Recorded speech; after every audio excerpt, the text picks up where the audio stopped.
Welcome to MysteryCon. Glad to have you here. They didn't arrive with lights in the sky or ships in orbit. No headlines, no warning. Just strange dreams, vanishing people, and signals that felt like thoughts.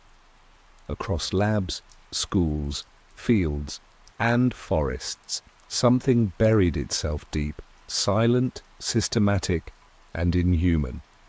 These are the records that slipped through the cracks, not reports, not fiction, contamination logs from a quiet invasion already underway. Before we begin, hit that like button, subscribe, and drop a comment telling me where you're watching from. Thanks for joining. Let's dive in. Sometimes the most dangerous place in the world isn't where secrets are kept. It's where they're manufactured. This is the story of how I stopped studying belief and became part of it. I didn't ask many questions during intake. The contract said behavioral analysis, DARPA-funded, targeting fringe online clusters with conspiratorial ideation. I was brought in for my background in belief contagion, how ideas pass between people like viruses. We called it mimetic drift. Sounded clean, clinical. But the moment we arrived at Groom Lake, that tone evaporated. They flew us in under code black clearance, 7 of us, all specialists, none briefed, past our immediate function. When the convoy passed through the 3rd checkpoint, something changed. My phone went dead, then my watch. No more bars, no more time. They called it the red zone, and past that point, nothing we did left a trace. Each of us was assigned an individual. Bunker, identical, modular, soundproof. No mirrors, no windows, doors that sealed with a soft, mechanical sigh. And in the silence, we started to hear things. At first, we blamed the HVAC systems. Then the sleep techs began their diagnostics, and anomalies started showing up in the baselines. High delta activity, unaccounted REM intrusion, vocal artifacts that didn't match the subject profiles.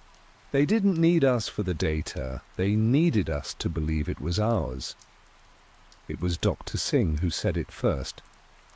The signal isn't just ambient, it's shaped.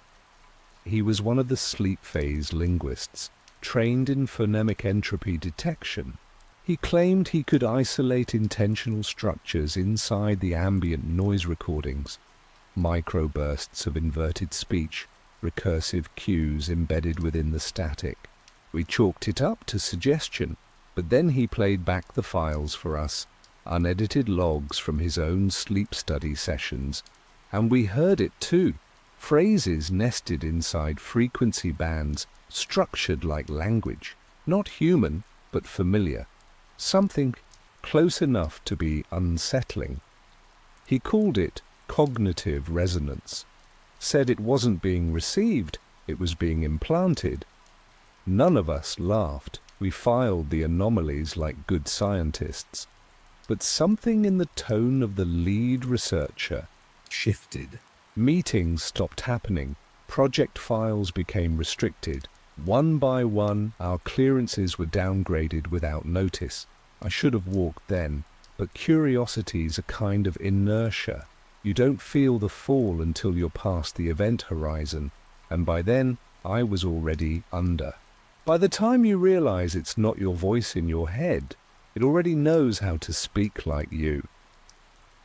I started recording my sleep out of habit, not suspicion.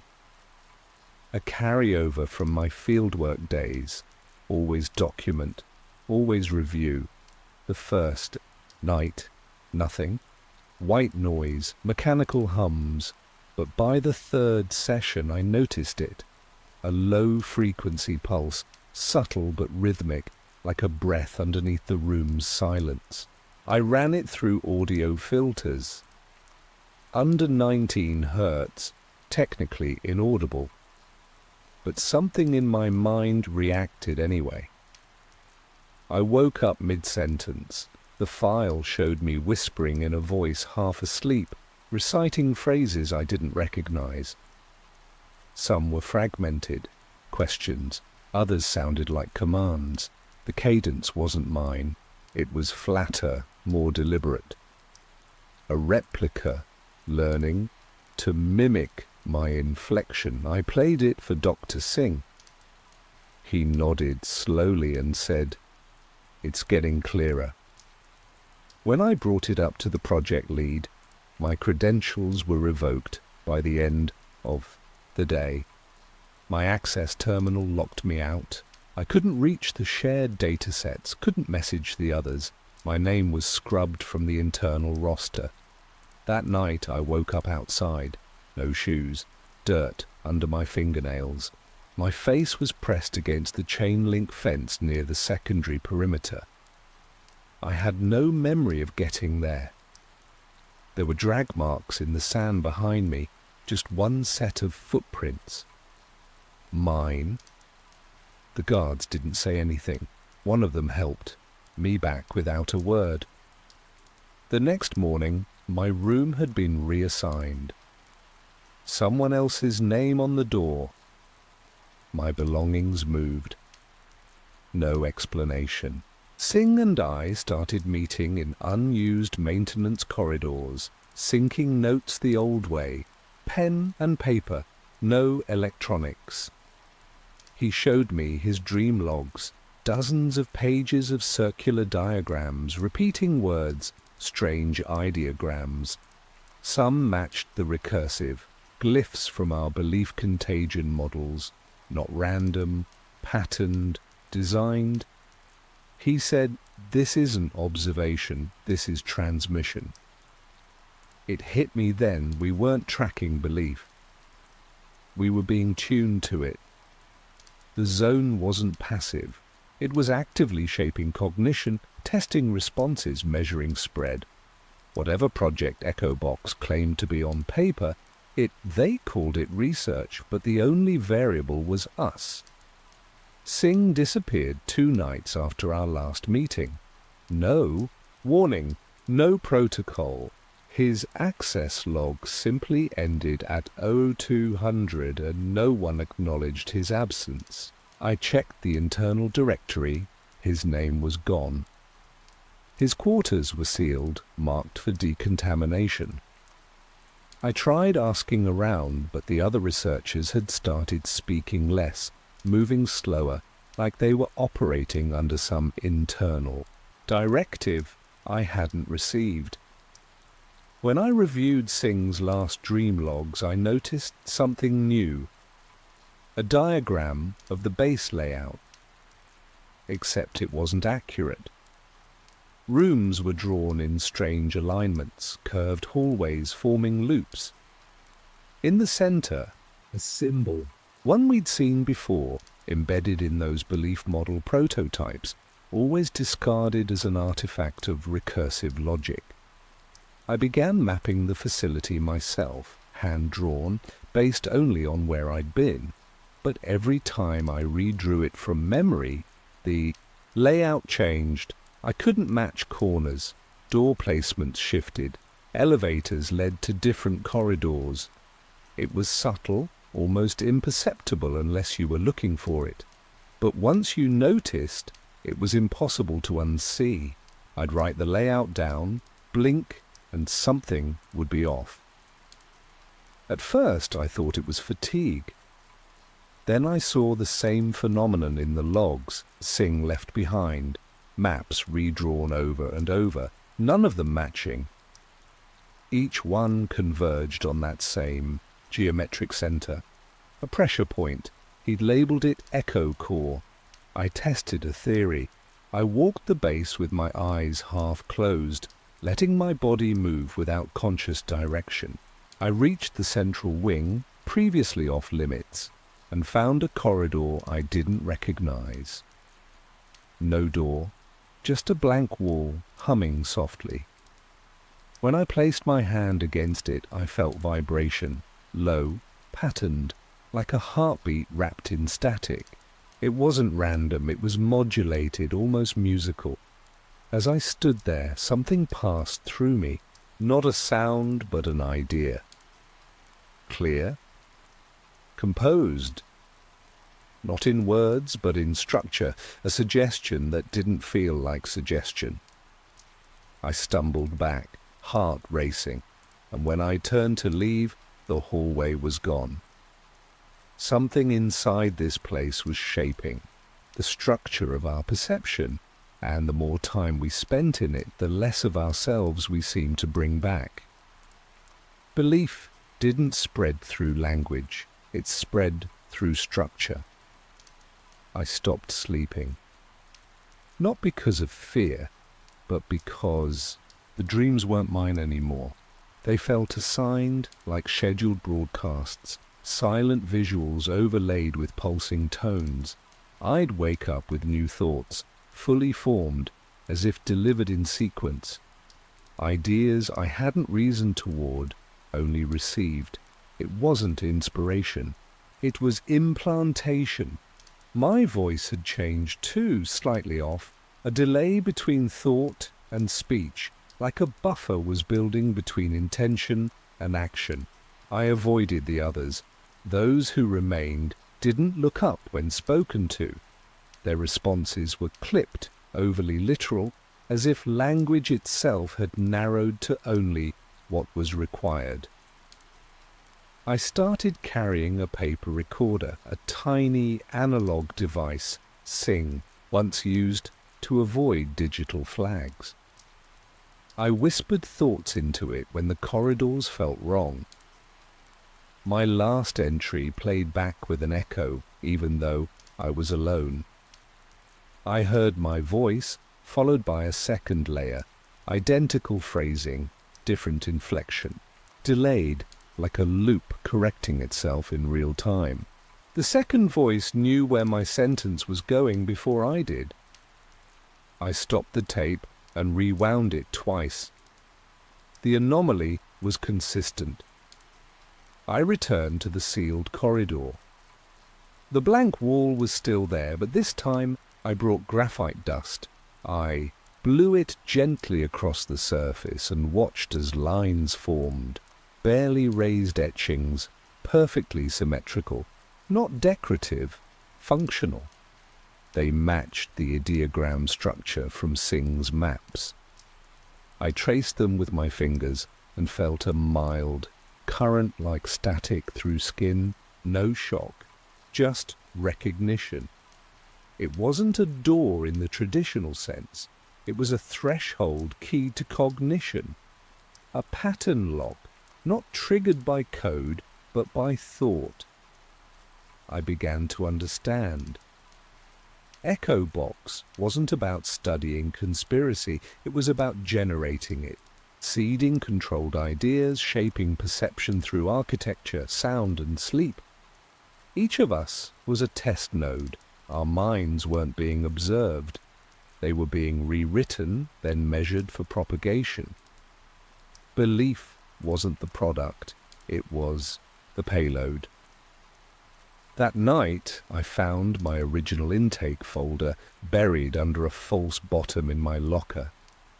A note was paperclipped to the front. 4 words, handwritten in black ink. You passed the threshold. There was no signature, only a symbol, the same one I'd drawn from memory more times than I could count. The lie wasn't hidden, it was designed to be discovered. After finding the note, I stopped reporting in. No one came looking. Either they expected it, or they no longer cared. I used that window to retrace the layouts, this time focusing only on areas that had shifted. Hallways that didn't connect. Rooms with no heat signatures. Places where I remembered standing but found no trace. I marked each one on a composite map. What emerged wasn't a blueprint, it was a circuit, a looped design, fractal in structure, like a self-similar code, repeating inward. The base wasn't built for security, it was built for resonance. That night. I heard the hum again, not through walls or vents, but directly inside my skull. It wasn't painful, it was instructional. I could feel pressure in my teeth, vibrations aligning with my breathing. My thoughts began to fragment, not lost, but reordered.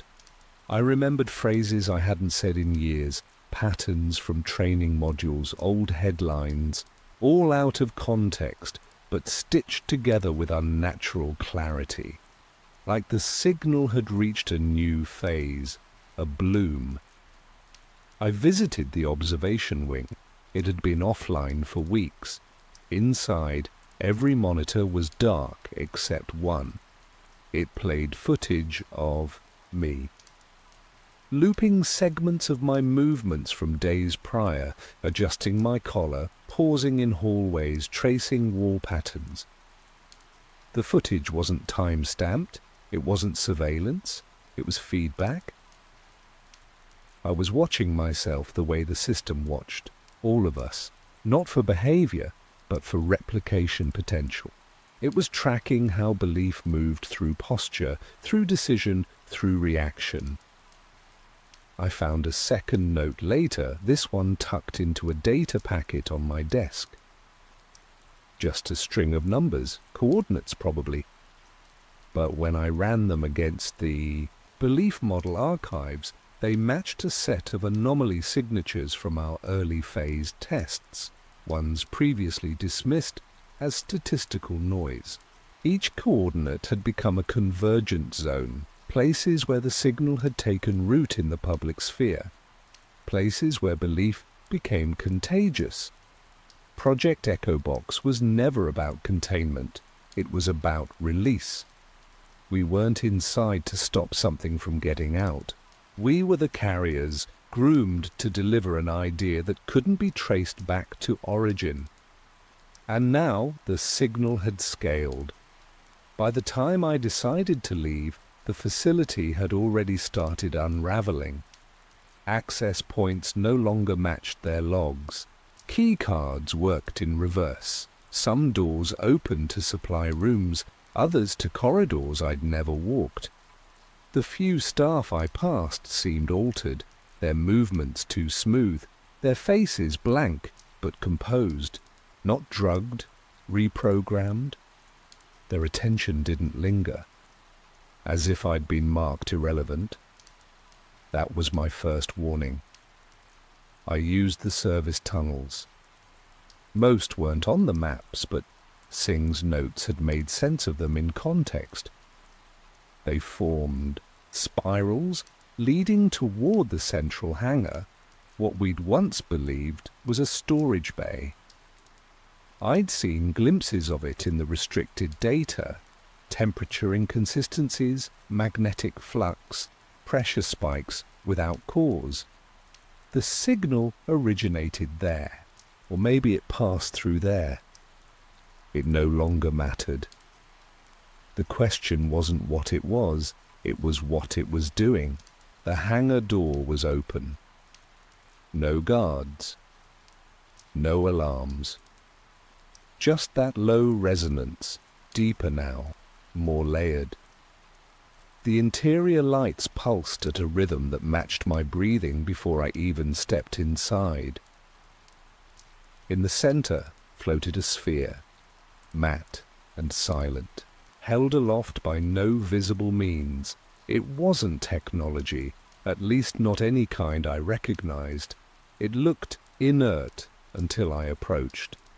Then it shifted, not physically, but perceptually, like it reoriented around me as if I had become its axis. I heard my voice. Not externally, not through any speaker, but internally, structured as thought.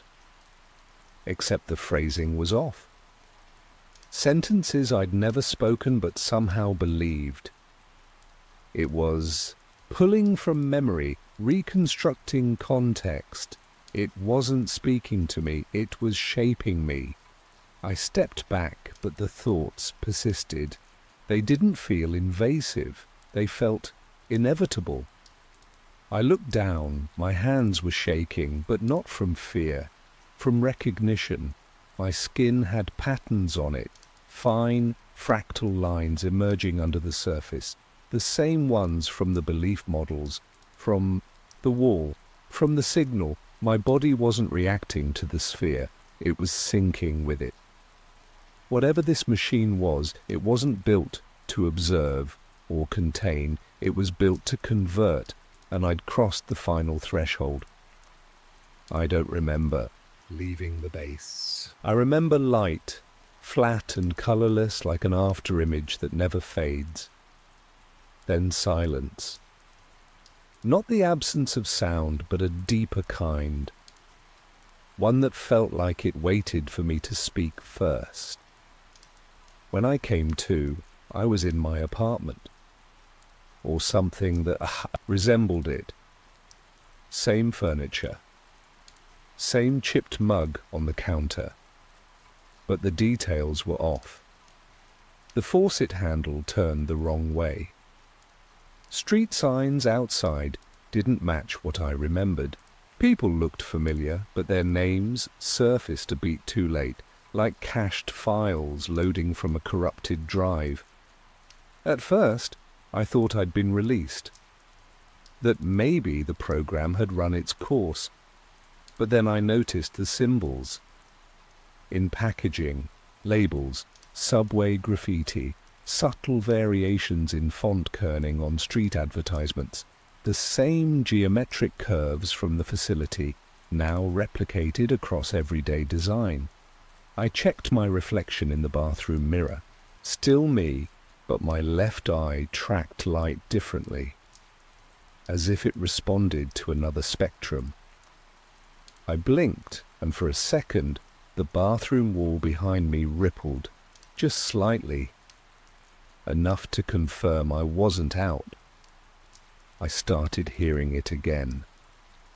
Not voices, but structure, echoes in conversation. Recurring phrases in news reports like someone was reusing the same emotional syntax across platforms. The signal hadn't ended, it had dispersed. Echo Box was never about one location, it was about scalable influence. The base was just an accelerator, an incubator for ideation patterns. The real test was release into uncontrolled environments, into us.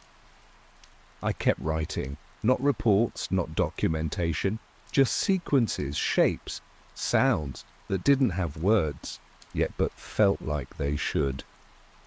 I could hear them in white noise, in the pause before a sentence ends. They were always there. I'd just never listened properly before. I understand now. We weren't subjects. We were vectors. Each of us tuned to a slightly different frequency, seeded into the world to see which strain of belief would take root. But I'm not afraid. They didn't end me. They reformatted the architecture of what I call thought. And now I see the signal everywhere, not as noise, but as structure. The code is clean, and I can read it. In 1987, I saw something in the hedges behind the kickball field that made me question whether I was dreaming or dying. I never told anyone until now. My name's Lexi Grant. I was 8 years old when it happened, and I've never really let it go. We called them the Flower People, but that name doesn't do justice to the way they looked. 9 of us saw them that day, third graders clumped in the shadow of the hedgerow that lined the western edge of Park View Elementary's playground. They emerged without a sound, their bodies half human, half flower, their faces encircled with soft, blinking petals and glowing eyes that didn't shine, but pulsed. I remember the way the light danced along the edges of their cheeks like reflections in water. We didn't scream. We didn't run. Something about them muted all fear, like a dream that understood how to calm you just enough to stay asleep. They held out small tokens, glass-like but warm, each one humming faintly in the palm of a cupped hand. No one asked why. No one questioned the offer. The rules were clear, delivered not in words but in thoughts that arrived fully formed. Tell no one, and you will dream like kings, and so we took them, all 9 of us. We made the pact in that little patch of shade near the tire swing, our fingers pressed to our tokens, our silence sealing whatever bargain we didn't understand. That night, the dreams began, unreal, vivid, layered with places we couldn't have known, colours not found in crayon boxes or textbooks, worlds where we could fly, where buildings breathed and gravity shifted, and they didn't fade with time. They built on each other like a second life. At school, we'd glance at each other across the lunchroom with knowing eyes, too afraid to talk about what we were all seeing. Then summer came, and we drifted. One by one, the dreams stopped. We got older. Some moved away. The tokens were tucked into drawers, shoeboxes, old jewelry cases, forgotten mostly, except by me. I stayed. I became a teacher at Parkview, a townie like everyone pitied, but I never stopped dreaming, not until the day Tommy K vanished. June 12th, just like that, he was gone. And something deep in my ribs whispered that the pact we made was still alive and hungry. When I first heard Tommy K was missing, I didn't react, not the way I should have. It was early June, and the principal mentioned it in passing, like a weather update. Just another strange blip in a town full of unsaid things. But later that night, I went to the attic. I hadn't opened that box in years, the one with my Parkview yearbooks, old drawings, birthday cards from people I no longer remembered. The 1987 class photo was near the top. I flipped through until I found the page, the one where we were still small enough to be grouped in 2s and 3s. There we were, 9 kids, and someone, maybe me, had circled all of us in red pen, a faint line, shaky, done by a child's hand. My own face was there, too. Lexi Grant, 3rd row, 4th from the left. I stared at the circles, trying to remember when I'd marked them. I couldn't. Then I noticed the margin. A scribble. 9 dreams, 9 keys, don't forget. I didn't remember writing that either. The next morning, I called Cara. We hadn't spoken in years, not since high school, maybe longer. Her number still worked. She answered, confused at first, then guarded. When I asked if she remembered the pact, she paused. "Is this a joke?" she said, her voice thin. "Because if it is, it's not funny." Before I could explain, she hung up. I thought maybe I'd scared her. Maybe I was wrong about all of it. Then a year later, to the day, June 12th, Cara went missing too. That was when I started to panic. I pulled the yearbook back out, checked the faces again. Tommy, Cara, both circled, both gone. I started to wonder if the others knew, if they felt the same dread tightening around the edges of their lives. That night, I opened my journal from 1995, the one I kept religiously in high school. The entries were intact until they weren't. Pages just ended mid-sentence. One entire entry about a dream I'd once had, gone. I knew I'd written it. I remembered the dream. But it wasn't there. It had never been there. That was the first time I realized someone, or something, was editing my past. The sealed basement bothered me more than I wanted to admit. Parkview Elementary hadn't changed much since the 80s. New paint, new signs, but the bones were the same. The entrance to the basement used to be near the janitor's closet, behind a metal door we weren't supposed to notice. As kids, we'd dared each other to peek inside. It always smelled like mold and copper. That door was gone now, drywalled over. I only noticed because the baseboards didn't line up right. The wall bowed slightly where the old frame had been. When I asked the secretary about it, she gave a tired shrug. "County sealed it for radon mitigation," she said, barely looking up from her screen. "Years ago, before my time." I searched the county's public health records that night. Nothing. No permits, no inspection history, no mention of mitigation at Parkview at all. I checked the district files, called facilities maintenance, even emailed the old superintendent. No one had answers. Or maybe they just didn't want to give them. The next day, a white sedan was parked across the street from my house. Windows tinted, engine idling.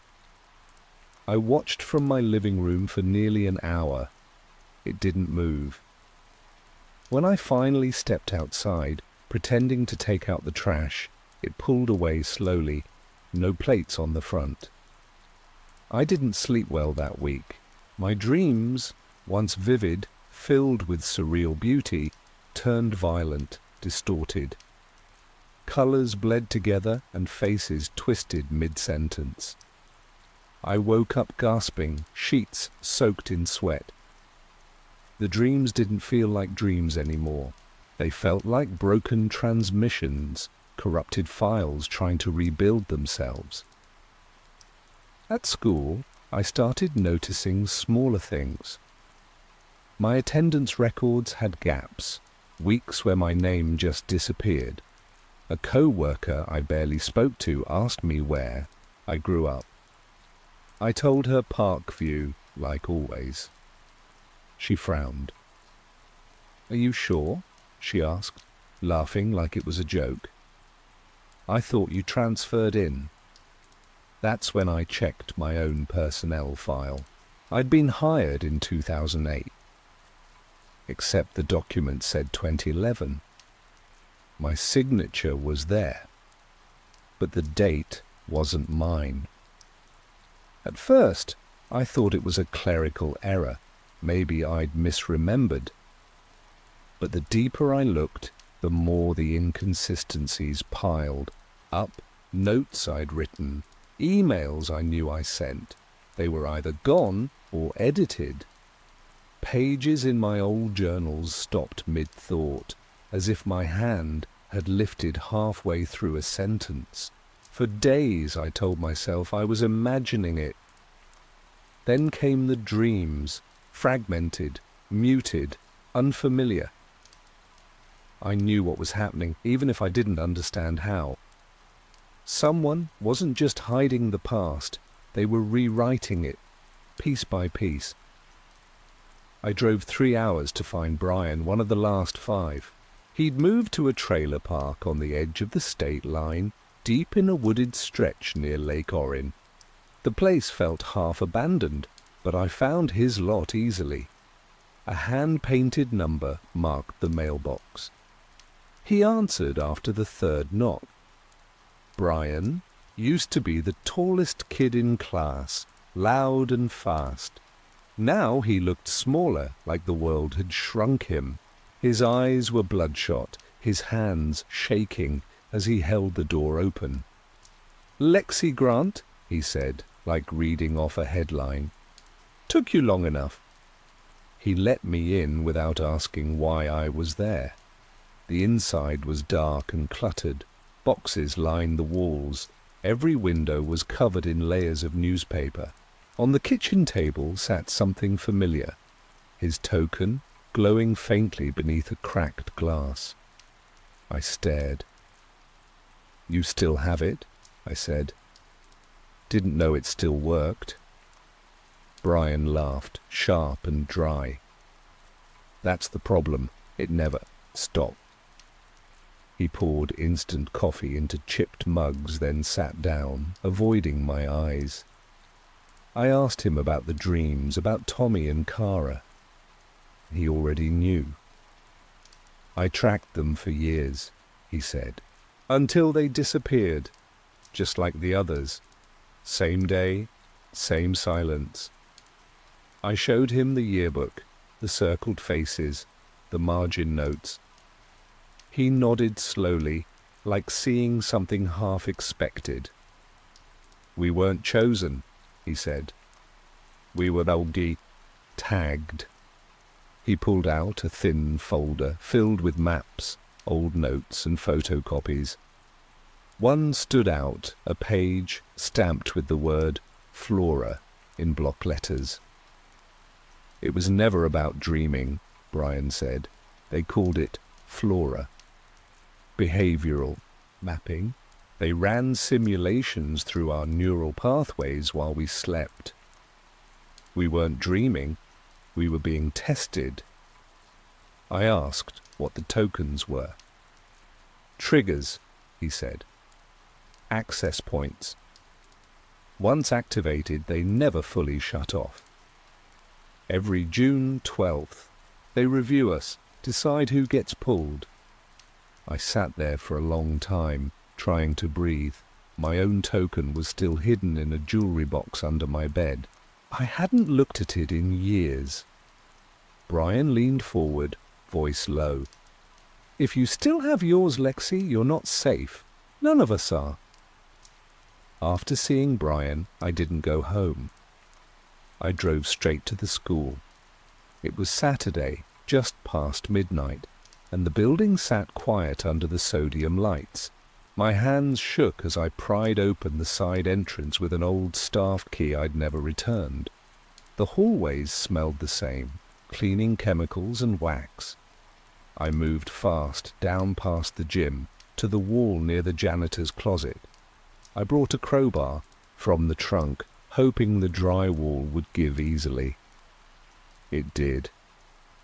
Behind the hollow patch was the metal door I remembered, still sealed shut but unmarked. I worked the edges until the lock snapped with a low pop. Inside it was colder than I expected.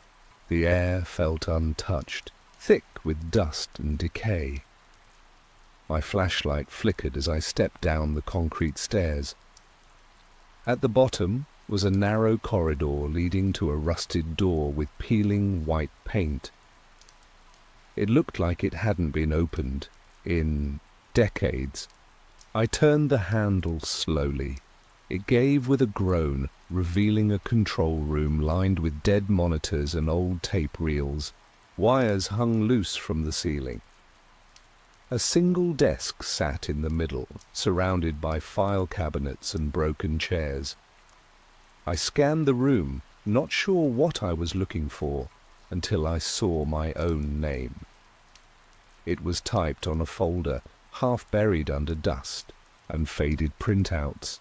Inside were photos, me at 8, me at 12, me asleep. The angles were clinical, cold. Notes filled the margins. Subject 7, high immersion retention, displays minimal resistance. I flipped to another page. Annual review required 6/12 cycle, protocol pending. My vision blurred. These weren't memories, they were records.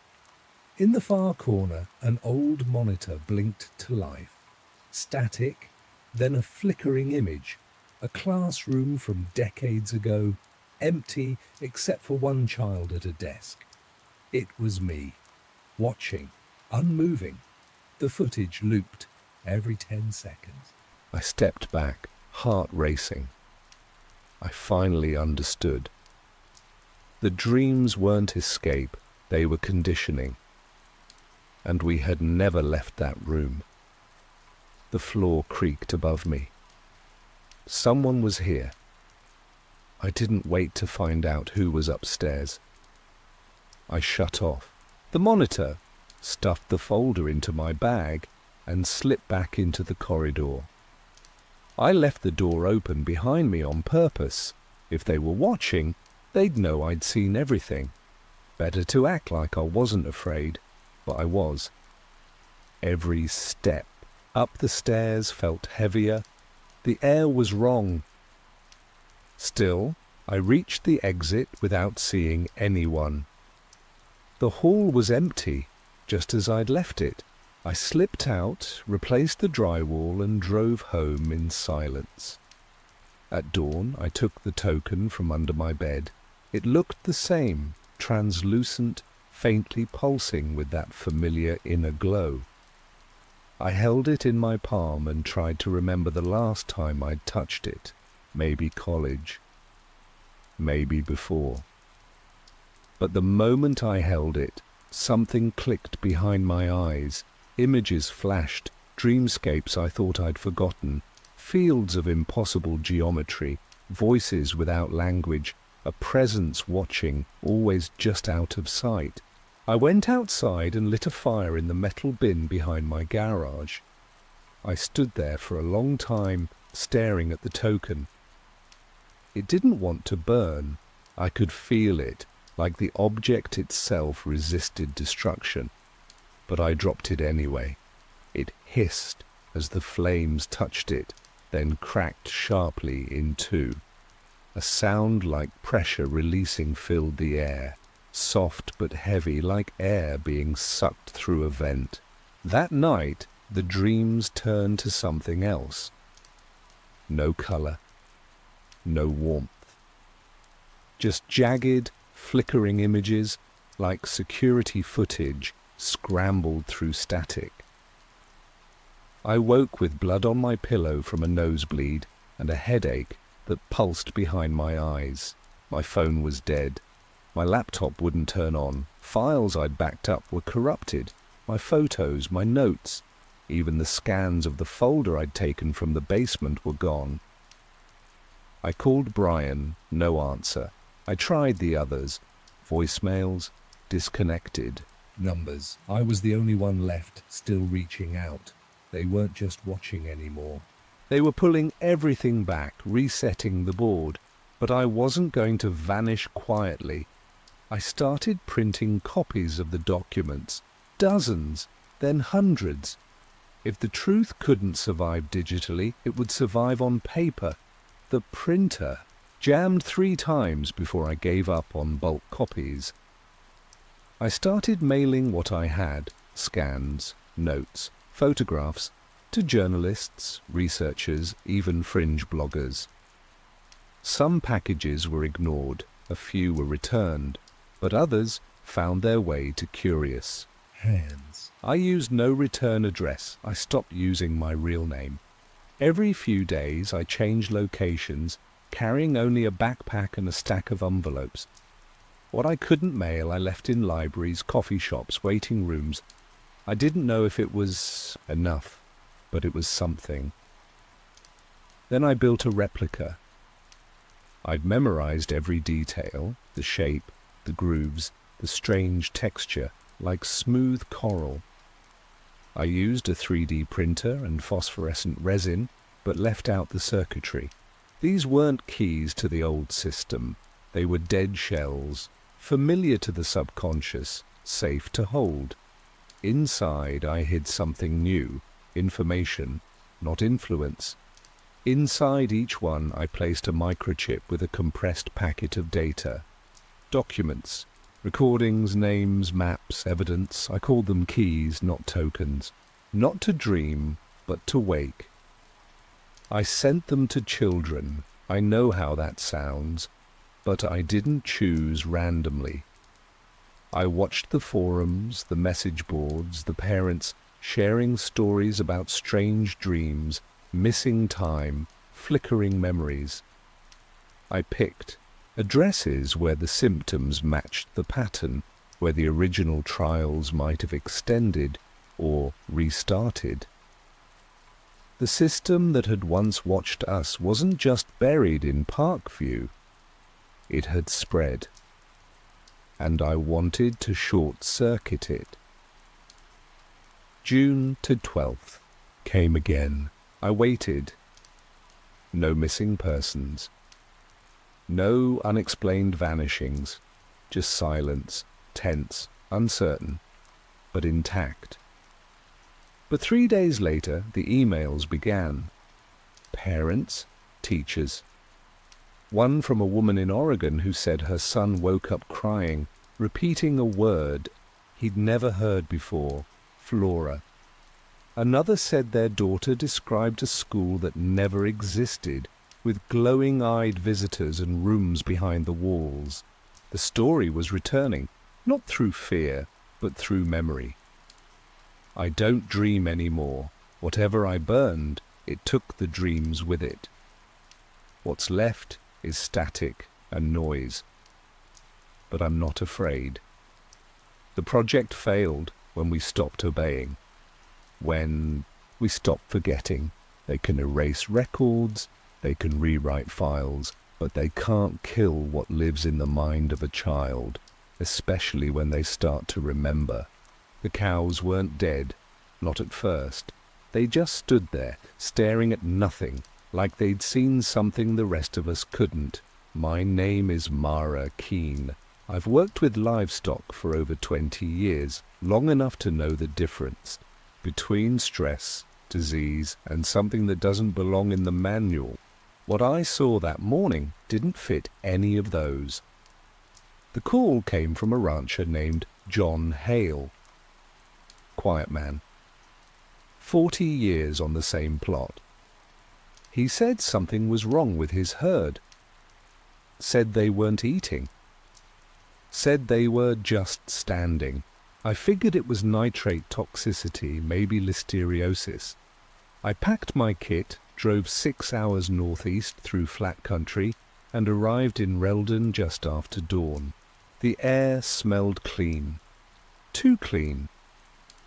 The kind of sterile stillness that usually follows a storm, though the sky was clear.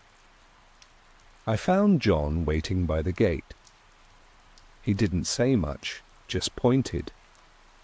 We walked through the fields until I saw them. 24 cattle standing perfectly still, facing the same direction, not grazing, not blinking, just watching. I called to one, clapped my hands, even waved a hat. No reaction. I walked into their line of sight, and that's when I felt it. Not fear, exactly, more like pressure. A tightness behind my eyes. I shook it off and checked the nearest cow. Vitals were normal, pupils sluggish, no external wounds. I waved my hand past its eyes. Nothing. Later I examined 3 carcasses John had set aside from the week before. They showed no obvious signs of trauma. Organs looked off. Not necrotic, not inflamed, just strained, as if they'd been working overtime for something unaccounted for. But it was the eyes that stopped me. Beneath the lens I saw patterns, tiny, circular scars along the retina. Uniform. Unnatural. That night I wrote up my report in the motel room, keeping the language clinical. Neurological disorientation of unknown origin. I didn't mention the way the cows moved, how, when one finally walked off, the others followed as if tugged by a string. I was trained to look for causes, not folklore. So I filed it under environmental anomaly and went to bed. I didn't know then that the field was watching me back. The next morning, I drove out to the east pasture before sunrise. The light hadn't broken yet, but the herd was already in place, motionless, all facing the same empty stretch of grass. I didn't approach this time. I just stood at the fence and watched. A breeze passed through the field, but the animals didn't flinch. Their ears didn't twitch. No reaction at all. I noted the time. 5:43 a.m., temperature 48 degrees. Wind out of the north at 7 miles per hour. It all felt normal, but it wasn't. Back in town, I stopped by the county records office. I figured I'd pull soil reports and land use permits just to rule out toxins or industrial runoff. The clerk, a woman in her 50s with a badge that read Janine, hesitated when I asked for the files. She glanced at a stack of folders behind her, then back at me. "You want East Section 4? I nodded. "Might take a while," she said, her voice tight. I told her I'd wait. While she searched, I reviewed autopsy images on my laptop. I zoomed in on the retinal scarring. They were uniform, always near the optic nerve, always circular. I'd never seen anything like it. I cross-referenced animal disease databases and even reached out to a university contact. Nothing matched. The closest analogue came from a 1973 study involving controlled exposure to non-visible light in poultry. The document was hard to access, scrubbed from public servers, but still traceable through academic citations. I flagged it for later. Janine returned an hour later, empty-handed. "Some of those older files are archived off-site," she said, avoiding eye contact. I thanked her and left, but not before noticing a small sticker beneath her monitor. It showed a cattle skull with a circle behind it surrounded by the words "Observe, Adapt, Endure." I'd never seen the symbol before. Back at the motel, I logged into a USDA field server to upload my notes. The connection stalled, then the screen went black. When it came back on, the last 24 hours of my case log were gone. Erased, without a trace. No error message, just a clean slate. That night I dreamed of cows standing in rows, staring into a field that pulsed with light I couldn't see. I didn't tell anyone what happened to my case files. There was no point. The loss couldn't be explained, and I had no proof it wasn't my mistake. Still, I started writing notes by hand after that. Real ink, real paper. Digital records were too easy to disappear. That afternoon, I visited another ranch. A younger couple, the Martins, had reached out after hearing I was in town. Their herd hadn't shown symptoms yet, but they'd seen strange behavior in the pasture bordering Hale's property. Animals lingering at the fence line, walking in perfect loops, then freezing for hours. It wasn't natural. While I was there, I noticed a faint humming sound coming from the west field. The Martins said it was the irrigation system. I walked out to check it anyway. The pipes were dry, no electricity running, no pumps active, but the sound continued, low, steady, and just under the threshold of clarity. I recorded it on my phone. Later, when I played it back, there was nothing. That evening, I returned to the motel and laid out everything I had. Printouts, old notes, photos. The image that stayed with me was from one of the older carcasses. The optic nerve appeared charred, around the edges like it had been exposed to heat, though no external burns were present. It was subtle, almost surgical. Unable to sleep, I looked into the USDA case from 1973 again. It had been filed under a program called X-Field. The document referenced sensory field interference in ungulates and listed anomalous behavior patterns nearly identical to what I was seeing, but the final pages were redacted. One phrase stood out before the blackout: hyperspectral saturation threshold. The term sent me down another rabbit hole. Light wavelengths beyond human perception, fields studied mostly by defense contractors and aerospace firms. Not typical veterinary science. At 2:10 a.m., I stepped outside for air. The sky was clear, no wind. The town was silent, but I saw lights on at the Hale Ranch across the field. Just one window glowing pale blue. I watched for a while, then turned to go back inside. That's when I saw it, my own reflection in the glass door, with eyes that didn't seem to follow me. By morning, I had convinced myself the reflection was a trick of the glass, maybe a delay in the lighting or my own exhaustion. Still, something had shifted. I no longer felt like an investigator working a field case. I felt watched.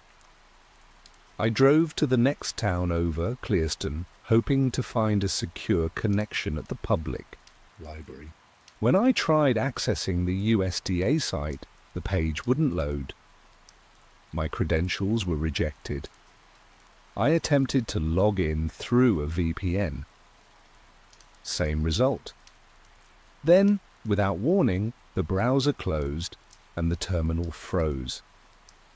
I stepped away, heart pounding, and left the building without checking out. Back at the motel, my laptop wouldn't turn on, not even a boot screen. It wasn't just data loss, it felt deliberate. I had been careful, used secure channels, and worked offline when I could, but everything was gone, not corrupted, removed. That night, I received an email from a masked address, just a string of characters and numbers. The subject line was blank. The message contained one sentence. You're looking in the right direction, but you don't know what you're seeing. Attached was a file labeled Field 1976 DSR. I didn't open it immediately. Instead, I went to see Len Carter, the retired USDA man who still lived on the edge of town. He was the brother of a former inspector whose name I'd found in the redacted 1973 report. I told him what I'd seen, the retinal scarring, the behavioral patterns, the missing data. He listened in silence, then walked to a drawer and handed me a box. Inside were old memos, spectral printouts, and one heavy object, a lens marked with strange calibration symbols. They tried using animals as early warning systems, Len said quietly. But it worked too well. They saw too much. When I asked what they referred to, he just shook his head.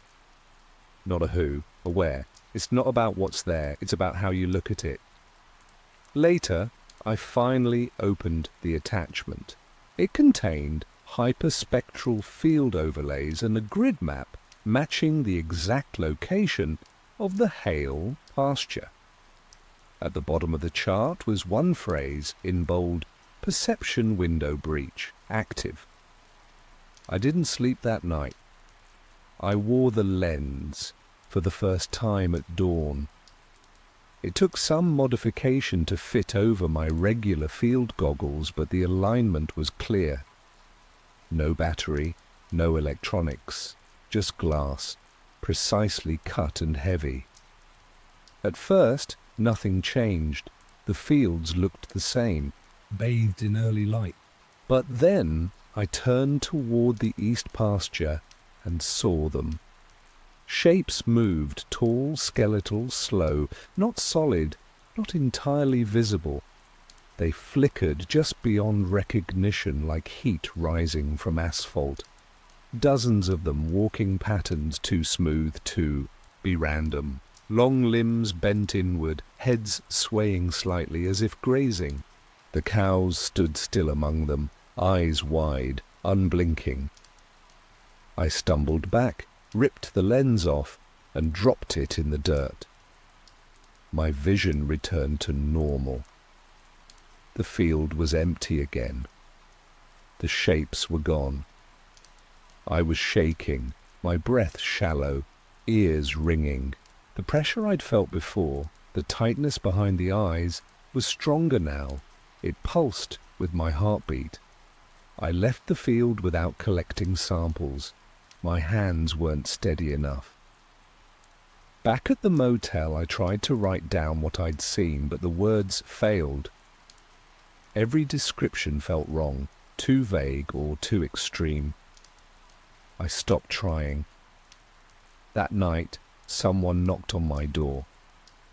I didn't answer. I watched through the peephole as a man in a dark jacket stood outside for a full minute, then walked away.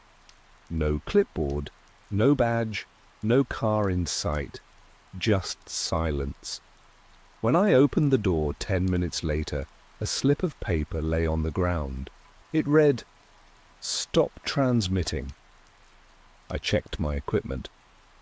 My phone's SIM card had been removed. My tablet wouldn't power on. The motel router was offline.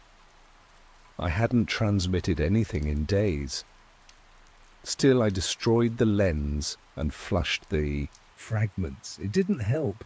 By morning, I couldn't eat, couldn't focus. I saw motion in still images, heard static in silence. My reflection blinked out of sync with my own eyes. I couldn't be sure what was real anymore. I thought about leaving, but where would I go? The field had shown me something, and now that I'd seen it, it wouldn't let me forget. I stayed off the radar after that. No more reports, no calls. I paid cash, turned off the GPS in my car, and stopped using my name. I knew it wouldn't last, but I needed time to think. What I'd seen wasn't a hallucination. It wasn't trauma. It was contact, subtle, passive, and designed to be missed. The lens hadn't revealed a new world. It had peeled back a layer from this one. I spent the next week in a small town 50 miles south. I rented a room above a mechanic shop and used their garage as a workspace. I didn't sleep much. I built new filters based on the spectral overlays from the DARPA file.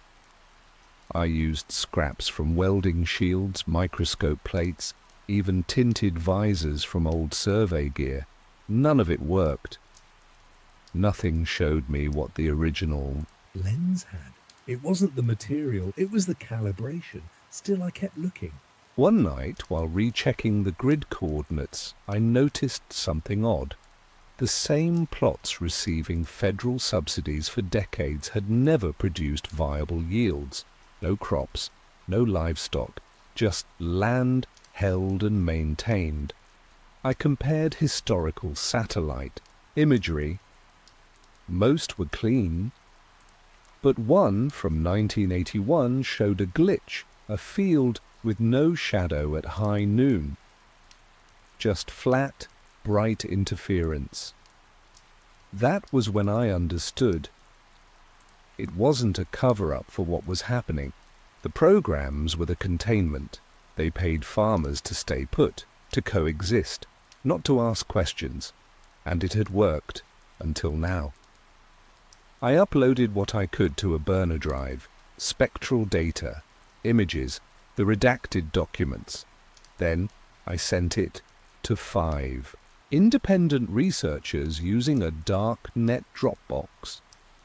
Within days, the first reply came. A technician in Chile had seen the same retinal scarring in alpacas grazing near old radar installations. He called them watchers.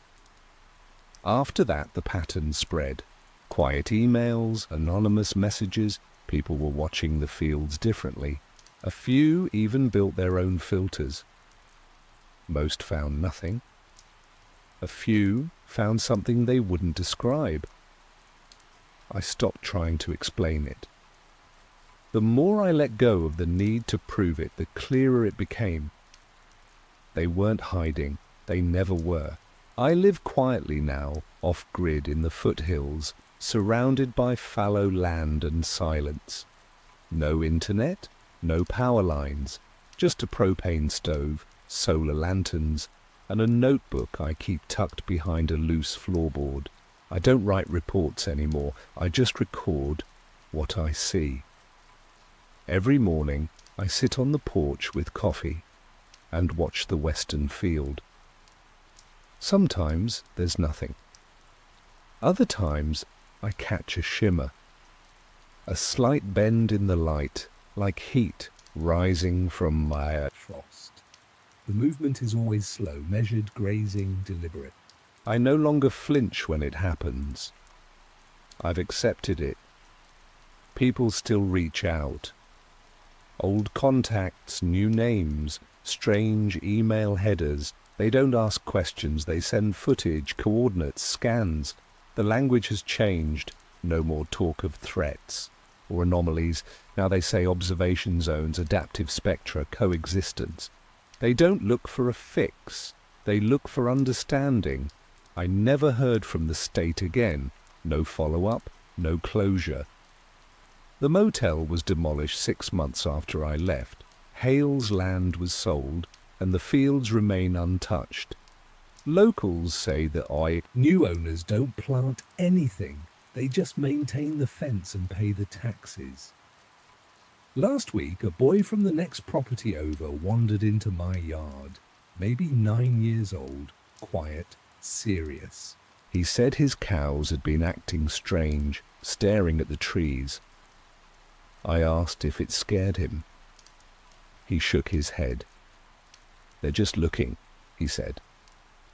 "Like they're waiting for something." I handed him a pair of darkened goggles I'd modified months earlier. Told him to only use them at dawn and not to stay out too long. He nodded and walked home without a word.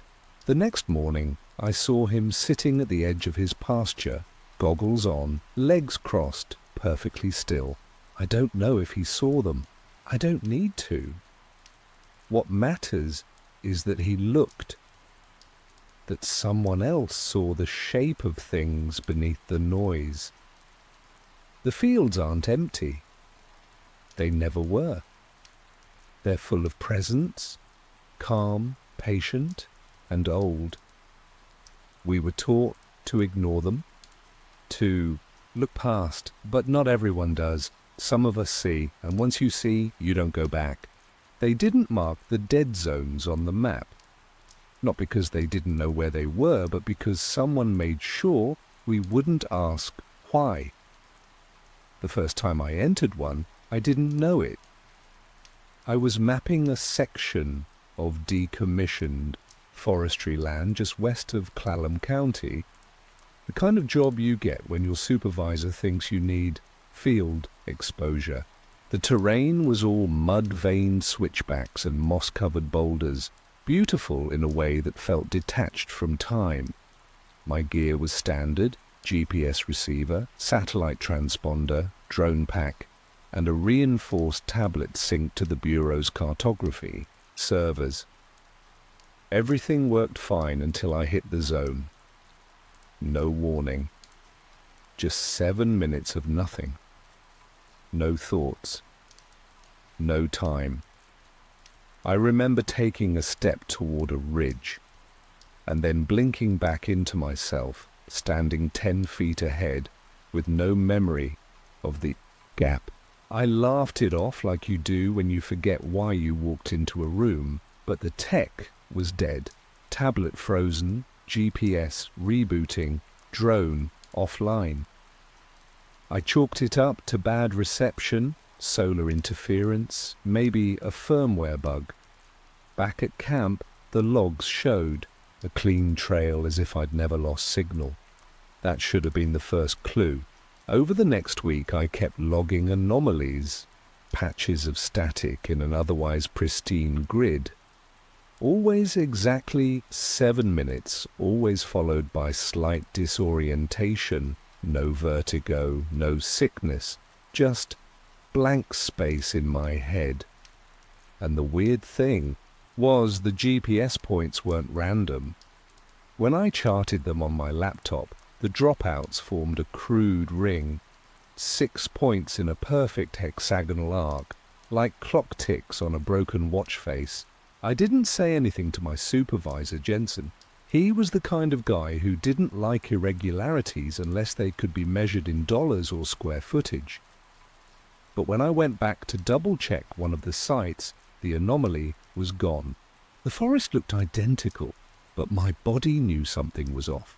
And then I started hearing the stories from locals who claimed there were places where people would lose time, come back with blood noses, or forget who they were for a few minutes. Jensen told me it was just regional lore, mountain myths. But by then I'd already decided this wasn't random. Someone or something was testing something out here. I just didn't know what yet. It started to get harder to ignore once I noticed the timestamps. Every zone blackout I'd logged, every single one, occurred at exactly 09:13, 11:47, 14:06 or 17:22. Different days, different locations, but always those same 4 moments down to the second. It wasn't until I overlaid the GPS logs from each site that I saw it. The gaps weren't random patches in the terrain. They were points on a perfect geometric overlay. Someone had drawn a shape into the forest, a pattern large enough to span county lines, but subtle enough to stay hidden unless you were mapping it with millimeter precision. I didn't trust cloud storage anymore, so I kept everything on a local drive, buried under layers of encrypted files. I also started printing the maps, just in case. Call it paranoia, but I'd already noticed the backup server was missing a few of my earlier entries. Jensen brushed it off as syncing errors, but I knew what I'd uploaded, and someone had gone in and scrubbed them. A week later, one of my colleagues, Silas, reached out. We'd worked together on a flood modeling project the year before. Smart guy, quiet, always wore those beat-up trail runners like they were armor. He messaged me out of the blue. "You ever notice dropouts syncing at 11:47? I've got 4 this week. Thought I was losing it." I asked him to send his logs. He did. They matched mine, almost exactly.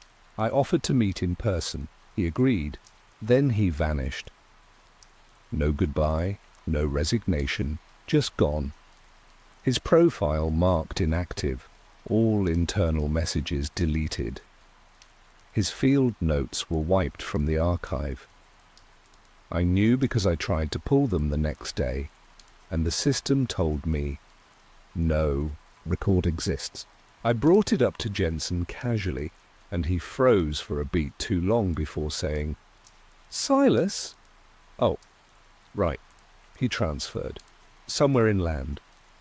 He didn't look up from his coffee when he said it. That's when I knew I wasn't imagining things. Someone higher up didn't want this pattern noticed, and if Silas was right, I wasn't the first to see it, just the last one still standing. I waited 3 days before trying to access the internal archives again, not from my field terminal. This time, I drove 3 hours to a public library 2 towns over and logged in using an old maintenance credential I wasn't supposed to have. The system let me in, but only partially. Silas's name still didn't appear in the personnel registry. His badge number returned a deprecated asset flag. I searched for any record of his reports, site logs, or regional uploads. Nothing. But I did find something else. Buried under a misfiled contractor index, there was a string of server logs tagged ZCP-79. I only got fragments, disconnected file names, scrambled coordinates, and a few phrases that made no sense at first. neural blanking threshold, zone conditioning protocol. Exposure marker exceeds retention limit. Then I saw the affiliations, DoD, DARPA, and one I didn't recognize. A 3-letter acronym I couldn't trace. I copied what I could and backed out before the system flagged me. That night, my tablet wouldn't turn on. The GPS unit too. I checked the drive where I'd saved my logs. Corrupted. All of it, even the printed maps I'd hidden in my cabin's closet, were gone. I didn't tell anyone. I packed a bag and drove east with no plan. By the next morning, my work credentials had been deactivated. I couldn't even get gas on my field card. I wasn't fired. I was erased. I made it to an old ranger station we used to rent for long projects. Off-grid, no cameras, no signal. I stayed up most of the night piecing together what I had left. That's when I remembered Silas had given me a tip before going dark, a trail number with no official record. I hiked it the next morning, no cell reception, no sounds, not even birds. At the 6-mile mark, my watch stopped, and just like, before I blinked, then found myself standing ahead, disoriented, with 7 minutes missing. But this time, something was different. My hands were shaking, my fingers were tingling, and in my chest, a cold pressure, like something had passed through me and left part of itself behind. I returned to the ranger station and locked the door behind me. My limbs were stiff, as if I'd hiked through a snowstorm, not a summer forest. The sensation in my chest hadn't faded. It wasn't pain exactly, more like pressure, like something had shifted out of place but hadn't settled back. I sat at the old desk and opened the one working laptop I had left. It was air-gapped and had no wireless card. Inside was a secure folder I'd forgotten about, something Silas gave me long before either of us started logging the dead zones. He'd named it Topo Res Alpha and told me never to open it unless I had nowhere else to look. I opened it. The files inside were scanned documents, mostly photocopies of what looked like internal briefings. The oldest was dated 2002, marked as a joint analysis by the Department of Defense and a civilian contractor I'd never heard of. The document described controlled experiments in cognitive field dampening, ways to interrupt neural activity in small, targeted areas. Not with chemicals or radiation, but with localized frequency arrays tuned to the brain's default rhythms. The test locations? Forested tracts in the Pacific Northwest, labeled as uninhabited. I checked the coordinates. They matched my logs exactly. The next document chilled me. It wasn't about testing technology, it was about response. Zone Conditioning Protocol Phase 3. Detailed a simulation for public exposure to unknown stimuli. Blackout zones were meant to regulate perception during anticipated contact phenomena, defined in cold bureaucratic terms as neurocognitive convergence events. It implied the zones weren't random. They were shields, blinders. Not to keep us safe, but to keep us unaware. The last page was a memo, no date, no header, just one sentence. If observed by unauthorized personnel, initiate overwrite cycle within 72 hours. Monitor for retention anomalies. I didn't sleep that night. I kept rereading that line, trying to make it mean something else. But I knew what it meant. I was being monitored. and whatever they'd built into those zones, it wasn't finished. It was waking up, testing boundaries, and I had crossed one. Now I just had to find out if there was still a way back. I left the ranger station just before dawn, taking back roads and logging trails until I hit a place with no name. It wasn't on my maps, not even the older ones, just a blank pocket of forest where the trees grew thicker and the canopy felt too low. I had no plan, just coordinates burned into my memory from one of the documents, latitude and longitude, that pointed to nothing. But when I reached the spot, I saw it. A weather-worn utility shed half swallowed by the trees. Unmarked. No signs. No locks. I stepped inside. It wasn't a shed. The interior was lined with rusted conduit and reinforced metal panels. An old desk sat in the back, covered in dust and moss. A switchboard was mounted on the wall, wires running out through a hole in the floor. Beside it, a terminal, dead at first, until I connected my field battery. The screen flickered on, blue, text on black background. No menu, no interface. Just a single prompt, insert command. I typed the first word that came to mind, zone, and hit enter. The screen filled with a cascade of numbers, dates, and what looked like EEG patterns. Then the system paused. Signal detected. Transmission active. A low hum filled the air.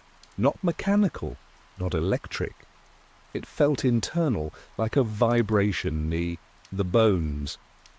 I backed away from the terminal, but the hum followed. It pulsed in steady waves, like breathing. Then the screen changed again. A line of text appeared. Perception. Filter. Stable. Contingency breach. Probable. Prepare for interface. I shut everything down. As I stepped outside, the forest felt wrong. The colours were flatter, the light too even, no shadows, no wind. And for a moment, I wasn't sure I'd ever left the shed at all. I checked my watch. 7 minutes had passed. Exactly. My chest ached again, my vision blurred at the edges. And just beyond the tree line, I saw movement. Not a figure, a distortion, like heat shimmer, but in the shape of a person.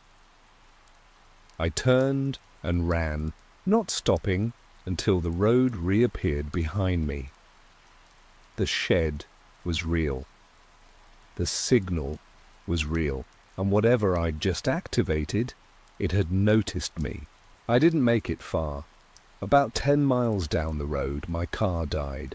Total failure, electrical, ignition, even the manual locks froze.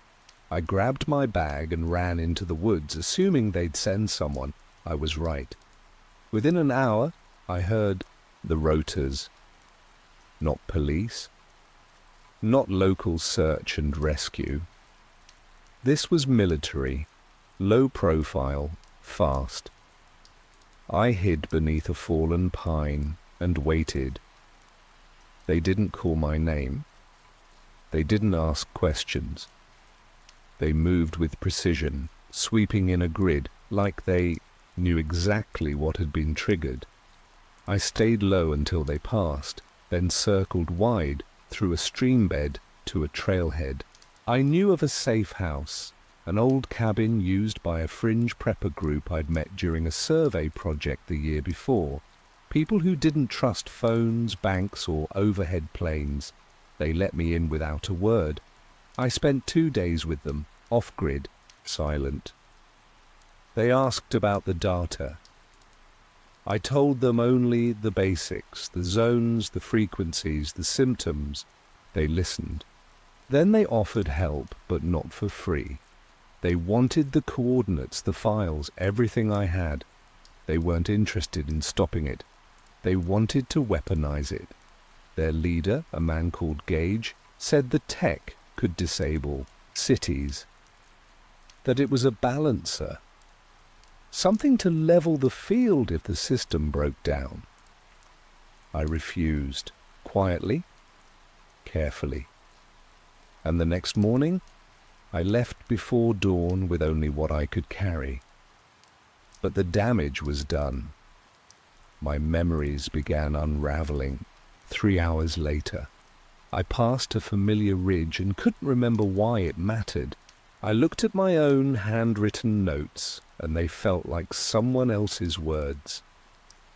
Then the seizure hit. Brief, blinding. When I came to, I was in the back of a van, wrists bound, ears ringing. The lights inside were red. The air tasted like copper. Across from me sat a man in black tactical gear, watching me like I was a failed test. "We're not the enemy," he said. "You've seen more than you were meant to. This is cleanup, neural sanitization. You'll feel better soon." But I didn't. I felt hollow, as if something had been removed, but not replaced. They didn't erase everything. I don't know if it was a mistake or something deeper, some part of me that couldn't be wiped. I woke in a motel outside Spokane with a clean ID, no devices, and no memory of the last 2 days. But something felt off. My mind was quiet, too quiet. When I looked in the mirror, I saw someone going through the motions, not someone alive. I tried to forget. I even took a job at a gas station under a false name, thinking I could disappear into the routine. But the gaps wouldn't stay closed. Little fragments surfaced, symbols, coordinates, that blue hum. I started dreaming about the zones. Then I remembered the observatory, a dormant array on Mount Elba, abandoned since the 90s, once used for deep sky transmissions. I'd visited it during my training, a footnote on a longer route. I knew its power systems were still intact, just sleeping. I hiked there alone, cutting through snowpack and brush with nothing but instinct. When I reached the site, it felt like the forest was holding its breath. The dish still stood, covered in frost and silence. Inside, I found the relay panel. I powered it up using a backup battery I'd hidden months before, in case I ever needed to vanish and say something without speaking. The system came online. Not fully. Just enough. I didn't send a warning. I didn't call for help. I entered a single line of code, something from the redacted files buried in the data Silas left me. It wasn't English. It wasn't language. It was rhythm. Frequency. A pattern they'd been using to suppress thought. I reversed it. Then I transmitted it back through the dish, across every mapped zone frequency I could reach. And something answered. Not in words, in signal. A pulse that mirrored mine, acknowledgement, not alien, not a machine. Human, augmented by something not ours. A collaboration hidden under layers of secrecy, built not to contact them, but to control how we respond. The zones weren't warnings, they were messages. I wasn't silenced, I replied. And now others are waking up. The first warning wasn't written in fire or thunder. It was traced in corn stalks in code no one else seemed to notice. Most mornings in Edison Ridge started the same. Coffee half warm, sky half grey, and a job site somewhere deep in the hills, flagged by a clipboard and a pair of steel-toe boots. I'd been a land surveyor for nearly 6 years, which is just long enough to stop seeing the land and start reading it. You'd think that kind of attention to detail would keep a person sharp. Truth is, it just teaches you how to ignore what doesn't make sense. That's what I did the first time I saw it. Waved it off like some clumsy irrigation mishap. A 6-acre pattern of flattened maize laid out with surgical precision. From the ground, it looked like a mess. From the drone feed, it was binary. And not just random strings, tight nested sequences. I checked the GPS overlays out of habit. That's when the first alarm bell went off. These coordinates didn't match any known USGS grid. They weren't tied to boundary lines, land plats, nothing, just numbers. That's how it always starts, some subtle error that feels like nothing until it points at something much larger. I couldn't shake it. That night I ran the code through a basic ASCII interpreter. It spit out a date and a coordinate set. June 6th, 42th 1080 N, 117.2063 W. I cross-referenced it, expecting maybe a government parcel, maybe some old radar installation. What I found was stranger. The location matched the site of the new hydroelectric project, Edison Basin still under construction. The date, 6 days away. I didn't panic, not yet. It's easy to rationalize when you don't want to believe something. Misread data, survey drone glitch, farmer prank. But when I checked again the next morning, the satellite images of the crop pattern were gone, overwritten with archival. Images of clean, untouched fields, no signs of trampling, no record of my flyover. Even the farmer, a man I'd spoken to 3 times that week, swore no damage had ever occurred, like I'd dreamed the whole thing. Still, I saved the footage, or tried to. By nightfall it had vanished from my drive, right along with my account credentials. I told myself it was a sync error. I was still telling myself that when I opened a new anonymous channel and hit upload, just in case someone else was watching. By the 3rd day, it stopped feeling like coincidence. The footage was gone, again. The upload hadn't just failed, it had been erased from the hosting sites. Logs entirely, as if the file had never existed. I tried using different VPNs, even burner drives. Nothing stuck. The moment I hit upload, the data vanished. My work computer froze twice that morning, both times during unrelated tasks, and each time I rebooted, more of my files were missing. Not just the crop video, old elevation reports, soil composition charts, drone logs. I knew then it wasn't just deletion, it was targeting. By noon, the paranoia had started to seed. I drove out to the construction site, half hoping I'd find nothing, that maybe the coordinates were wrong, but I didn't. The site was exactly where the code had pointed me, wide, cordoned off, full of machinery that didn't belong to any subcontractor I'd worked with before. It was more than that. The contractors weren't local, their plates were out of state, their equipment was unmarked, no logos, no serials. I watched from behind a tree line for a while. They were rushing. Concrete mixers ran non-stop, even when the structural forms weren't set. I saw a foreman yelling about rebar spacing that didn't line up with the plans. None of it looked stable. That's when I saw Jace. He stood near a line of visitors in clean suits and reflective vests. He hadn't seen me yet. Same confident stride, same bright smile he always wore. We'd grown up 3 blocks apart, used to bike the old quarry trails together. Now he was giving interviews to local press about how the project would revitalize the region. I texted him later, that night, told him I had some concerns about the site. He replied within minutes, clean, perfect PR language. All projects are proceeding under strict regulatory compliance. There's no cause for concern. That wasn't the Jace I knew. That was a script. I didn't sleep that night. My laptop ran hot for hours, even in sleep mode. When I finally checked, the system logs a remote access session had run at 3:14 a.m.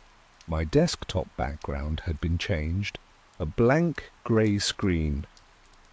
No icons, no error message, just one new file. Retry. I didn't open it. I unplugged everything and left the house.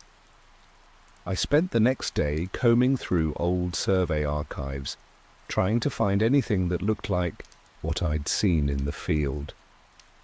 Most of it was noise, wind patterns in wheat, irrigation loops, animal disruptions. But a few stood out. Clean shapes, straight lines, grids that didn't belong to the land. I narrowed it down to 5 cases going back 30 years, different states, different terrain, but each had the same signature, binary-coded markings and sudden data loss. The earliest was from 1992, wheat fields near a decommissioned missile silo. The report had been redacted, but one diagram survived.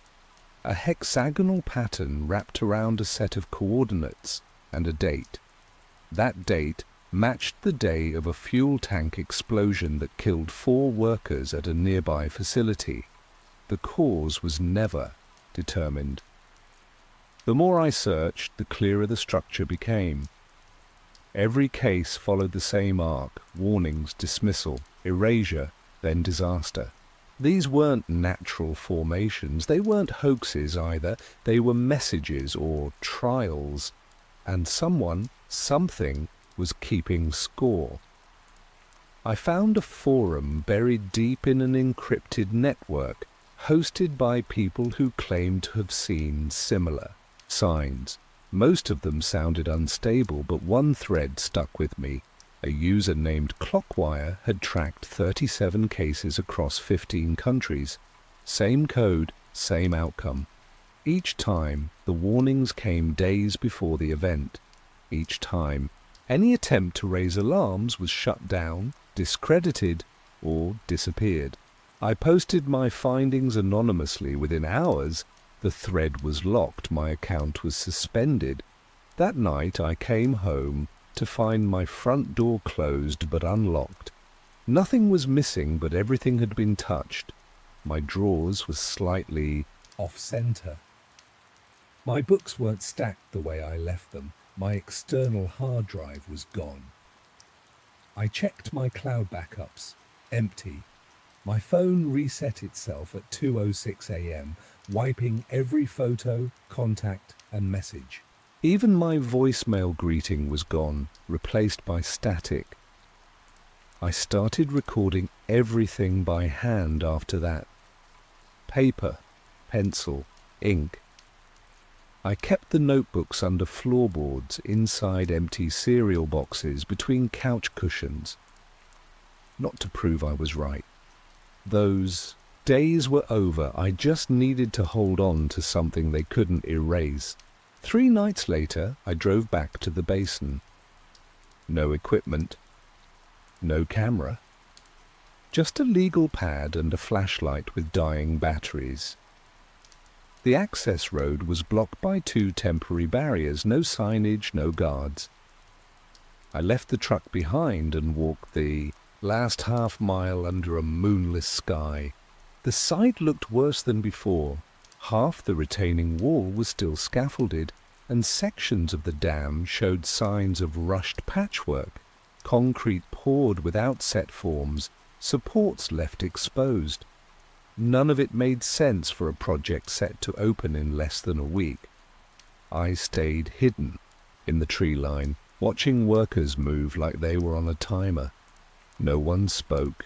They moved in short, rehearsed loops, not like construction crews, more like drills. I spotted Jace again, standing beside a new structure that hadn't been there on my last visit. It was a small, prefab trailer with a satellite dish pointed straight up. He held a clipboard, talking to a man in a grey windbreaker who didn't belong. The man never looked around, never broke eye contact with Jace. His posture was too stiff, like he was playing a role and barely holding the script.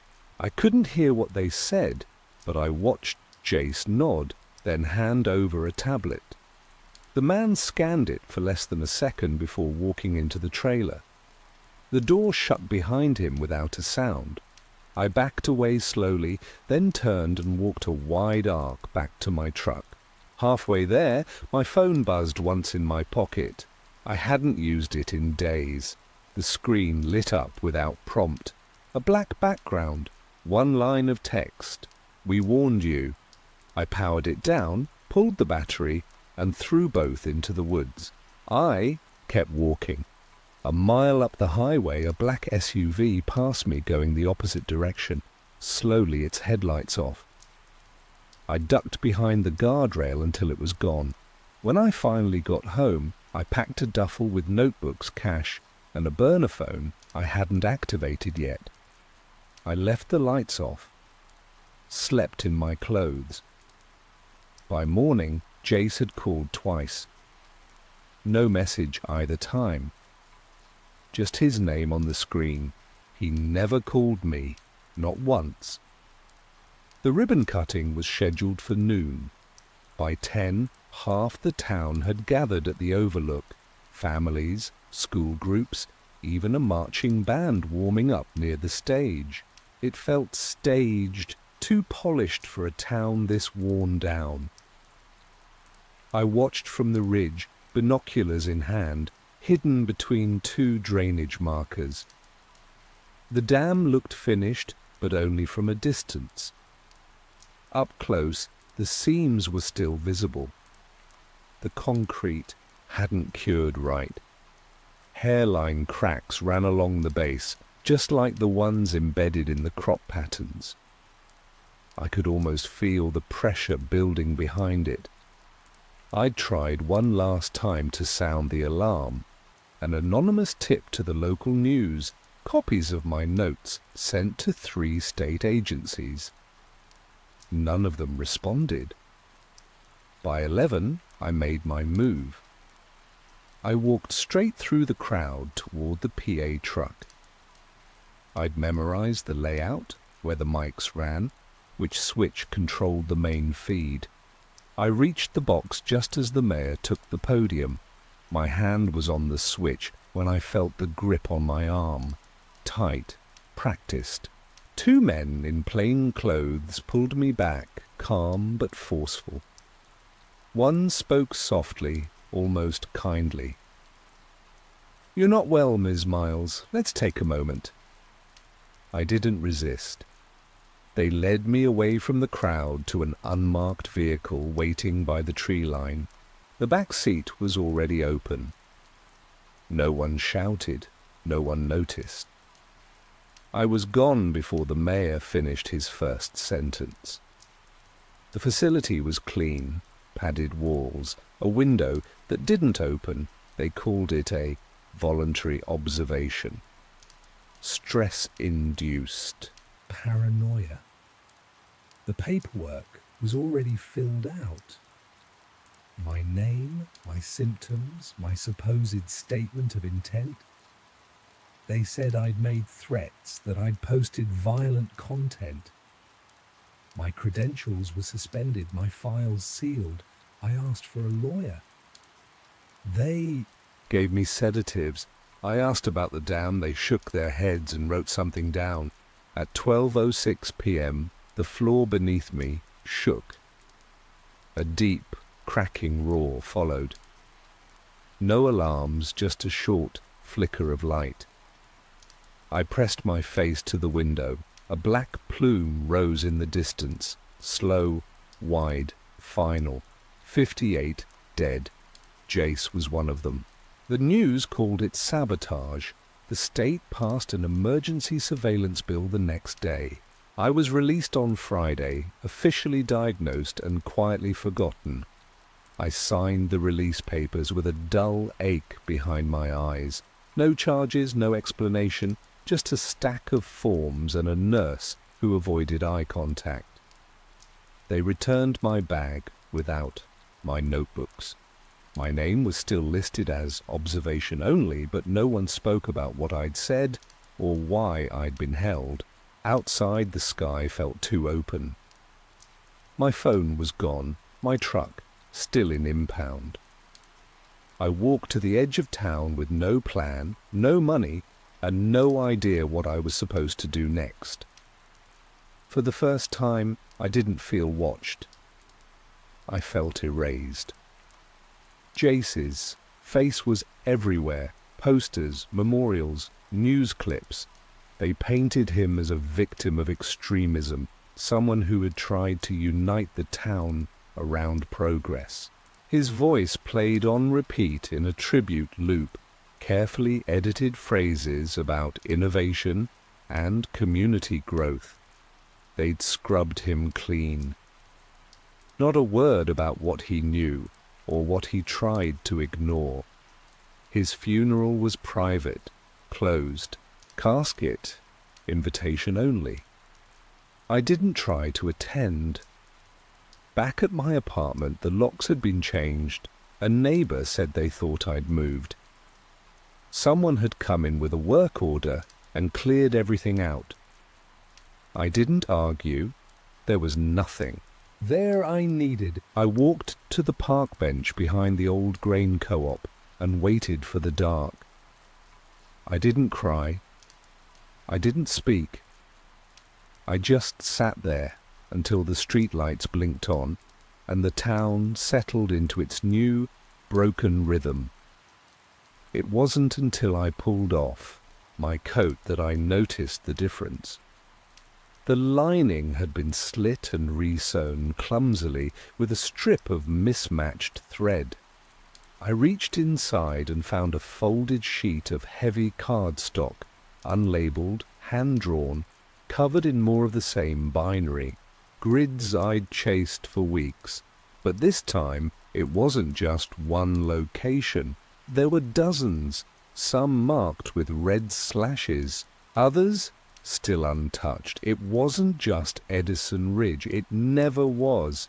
These were points, global, connected, not warnings, tests. I saw it clearly now. We weren't being helped. We were being studied. I bought a burner phone from a bus station, kiosk, and boarded the next route out. I didn't say goodbye. I left the map in my boot, close enough to feel as I moved. The further I got from Edison Ridge, the clearer things became. I stopped trying to warn anyone. That phase was over. People don't want the truth. They want reassurance, even if it's hollow. The map had marked a site outside Prague, an abandoned rail yard near a decommissioned station. I arrived 3 days after the coordinates showed a binary event. The field was burned in a precise pattern, already ploughed over by the time I reached it. The satellite feed from the region had been replaced with clouds for 8 straight days. Locals said nothing happened. They always say that. I traced the patterns from the page to the ground, the same code, the same progression. But this one included something new, a key embedded in the spacing. Not a message, but a rating, a number. I checked older cases. They all had one. Some high, some nearly 0. I didn't know what the scale measured. Response time, accuracy, emotional interference. I only knew one thing. Edison Ridge scored low. I traveled light. No electronics, no ID, no more connections. I spent days riding trains, buses, walking when I had to. Every stop revealed more patterns, fields in Argentina, rooftops in Cairo, dry lake beds in Utah. The symbols evolved. Some repeated. Others vanished. It wasn't a countdown, it was a system, a rubric. The forums were gone. Every site I used had been taken down or absorbed. One domain now redirected to a climate data site funded by a government agency I didn't recognize. I kept notes in ink, piecing together the rules I could find. Each anomaly followed after a silence, always binary, always ignored. The events weren't designed to prevent anything. They were designed to observe what happens when we fail. The idea that they were trying to help us was comforting, but it was wrong. They weren't warned, they were watching. Recording how we break, how we discredit our own, how quickly we fall back into routine after loss. This was their threshold. We weren't meant to pass or fail. We were meant to reveal who we are when we choose not to see. I understand now. The conspiracy wasn't hiding the truth. It was measuring how we reject it. Every spring, when the snow melted off the gutters and the robins came back, they knocked at my back door. Always 3 of them, always polite, always asking for cinnamon, cardamom, or fennel. That's how the trouble started, though I didn't know it then. They looked human enough, tall, clean, unnervingly symmetrical. Their suits weren't hazmat exactly, but the kind you'd wear if you didn't trust the air around you. They never knocked on the front door. Always the back. Always at dusk. I'd offer them whatever spice they asked for, and in return they'd hand over something wrapped in pale wax paper, usually a root or an egg, or a sealed jar of flour that gave off the faintest hum like distant static. I never asked what they did with it.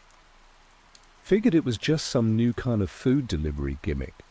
Maybe Eastern European, maybe from one of those strange local communes you only ever hear about in missing person cases. Didn't matter. I was retired.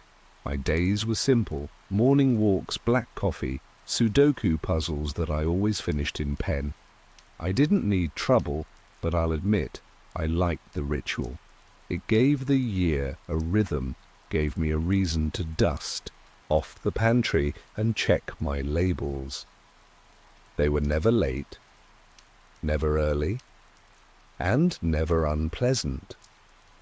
I didn't tell anyone about them. What would I say?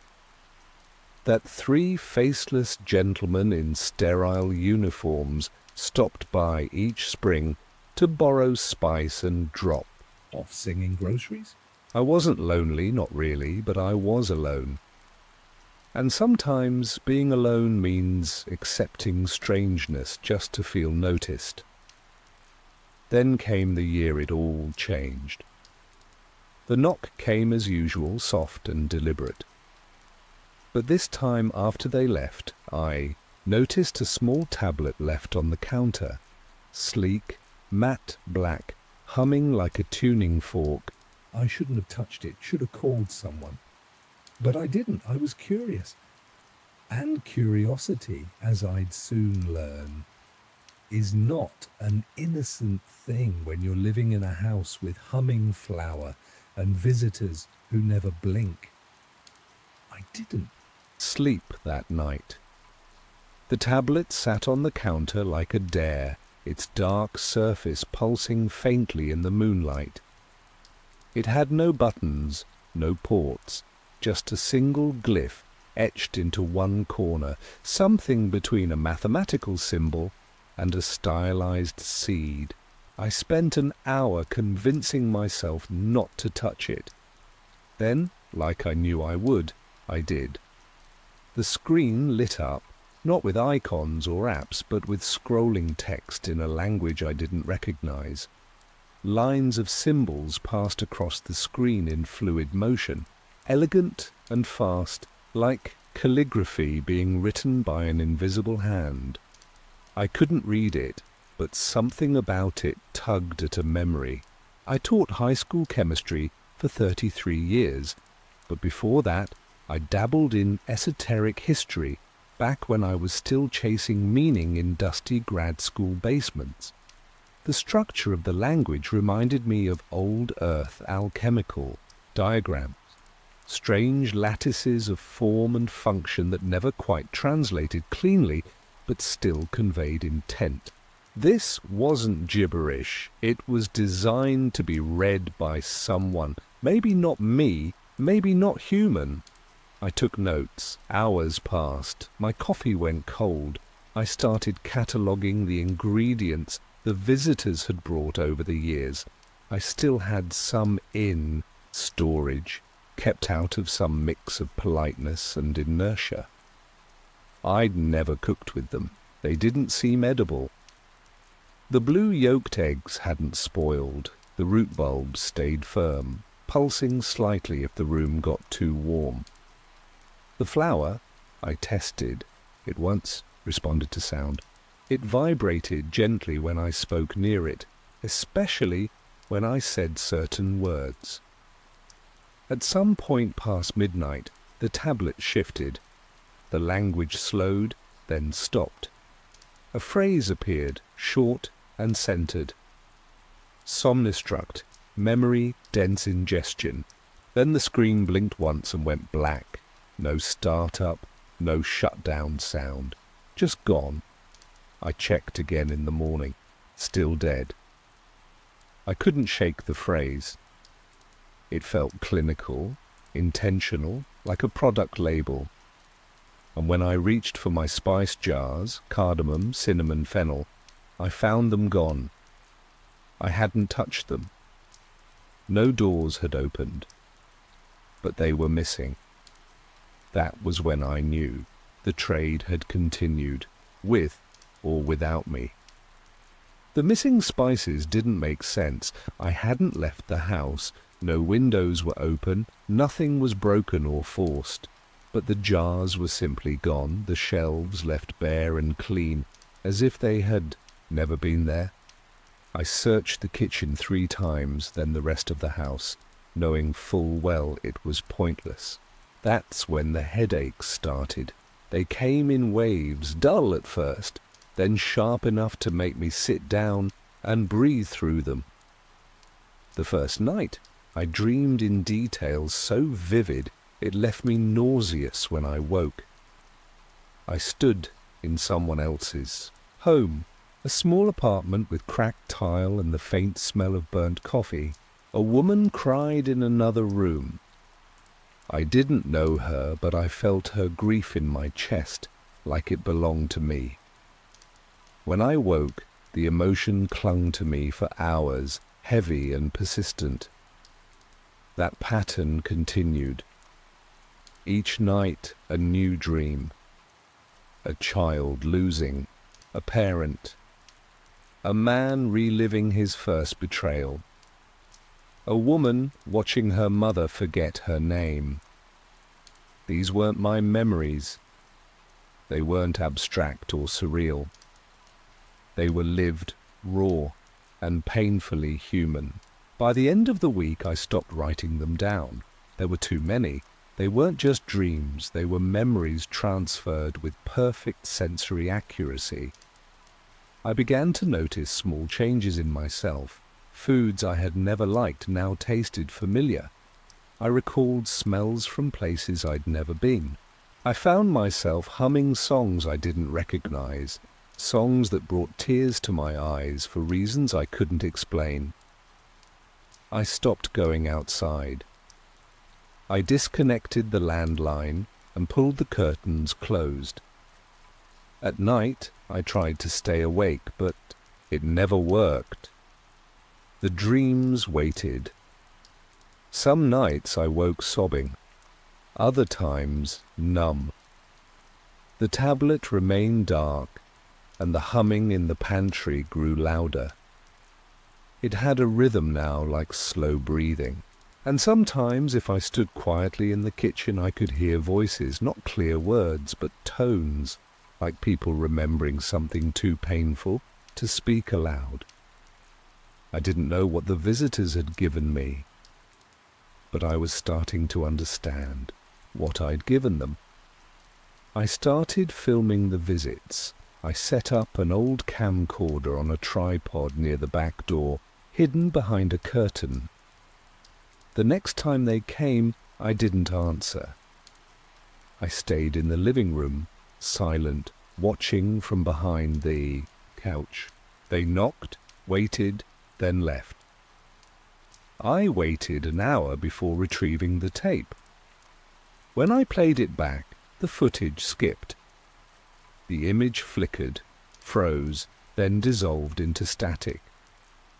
I tried again with a second camera. Same result. On the fourth attempt, the device itself broke. The lens cracked without impact. It wasn't coincidence. Something was interfering, and not in any ordinary way.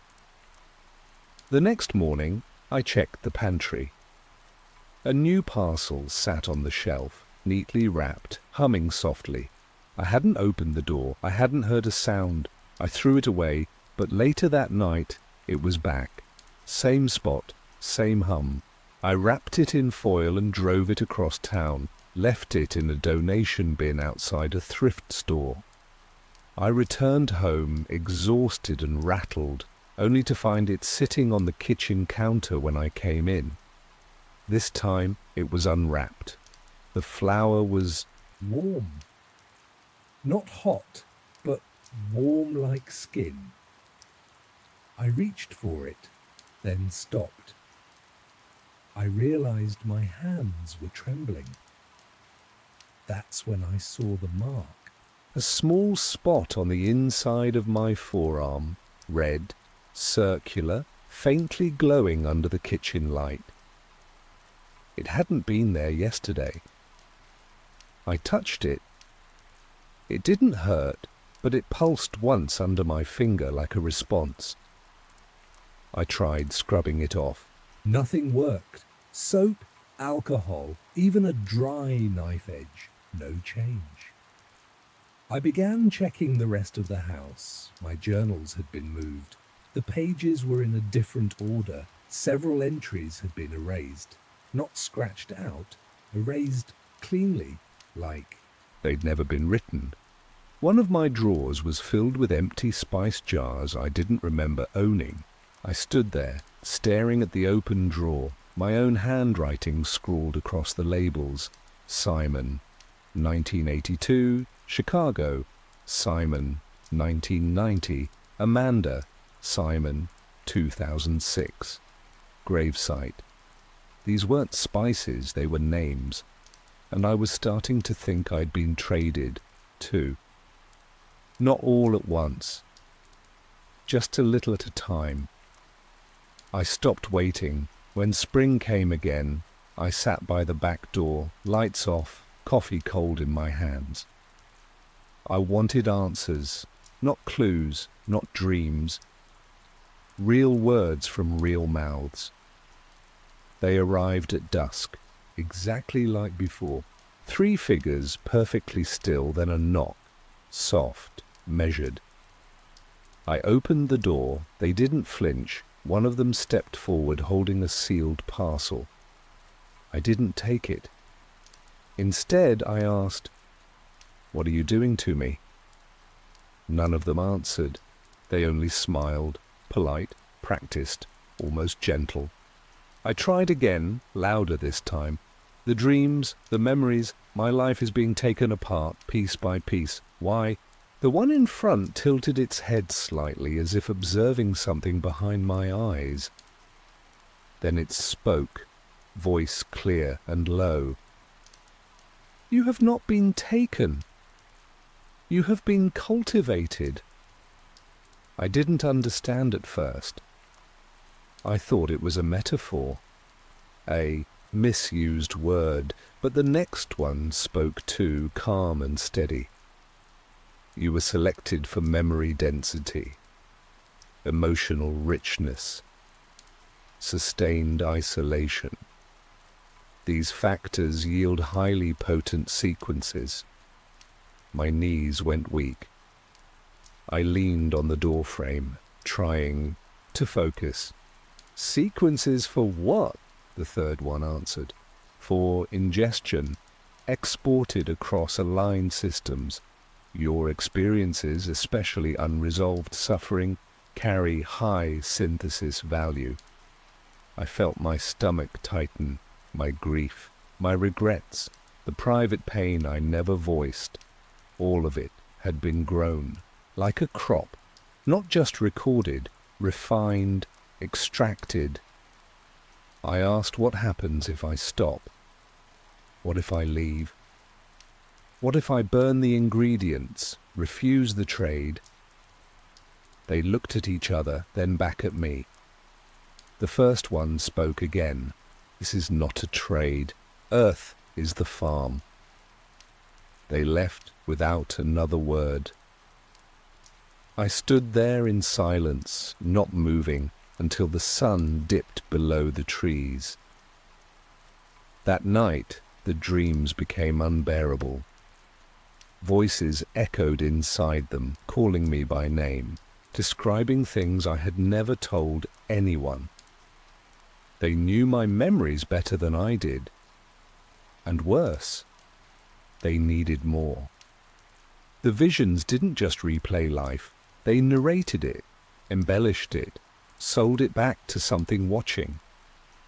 I tried to sleep in the basement. It made no difference. The harvest had already begun. I packed a bag the next morning and left before sunrise. I didn't know where I was going. I just knew I couldn't stay. The house no longer felt like mine. Every surface held echoes of something I hadn't chosen to share. I drove for hours, stopping only for gas, avoiding eye contact, checking every mirror twice. My mind kept replaying their words. "You have been cultivated." The phrase stayed with me like a splinter in the brain. I checked into a motel 2 towns over, paid in cash, left the TV on all night just to drown out the silence. But even there, the dreams followed, worse now, stronger. Not just memories, but entire lives. I woke in tears, in fear, in places I'd never lived. Names filled my head. Emotions I couldn't place. One morning, I found a note under my pillow. My name written on it in my handwriting, though I hadn't written it. Below, a message. "Keep dreaming. The feed is live." I tried to withdraw money from my account. The machine didn't recognize me. I tried again inside. The clerk said there was no record of the account. No history. I called the bank. My name triggered a pause, followed by a cold, professional voice informing me the records had been archived under a closed identity protocol. They wouldn't explain. I called again using a different name. Same result. I went to the library to check public records. No license, no property history, no school employment records, nothing. The last trace of me ended a year ago. It was as if I had quietly stopped existing. Back at the motel, my phone stopped working. The screen lit up, then went black, never turning on again. I looked in the mirror and felt a moment of genuine panic. My reflection was unchanged, but something behind my eyes was missing. Or maybe added, I wasn't sure. On the motel desk, a new parcel sat unwrapped. No knock, no delivery. Just there. Inside, a single bulb, slightly translucent, pulsing faintly with light.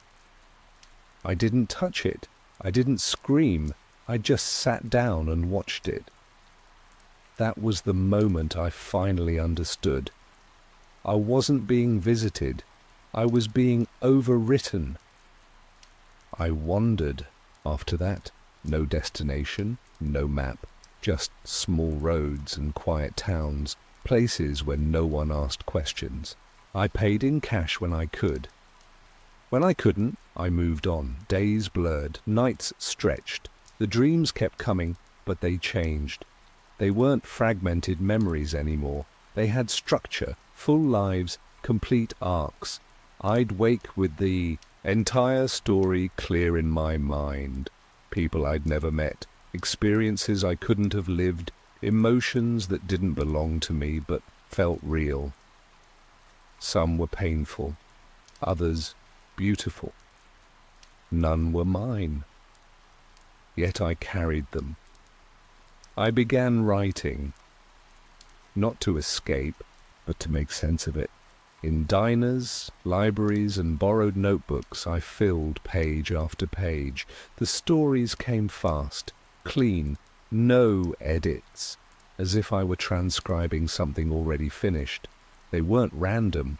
Each one followed a human thread: grief, love, guilt, redemption. I started mailing them anonymously to small publishers. No name, no address, just a return stamp from whatever town I passed through.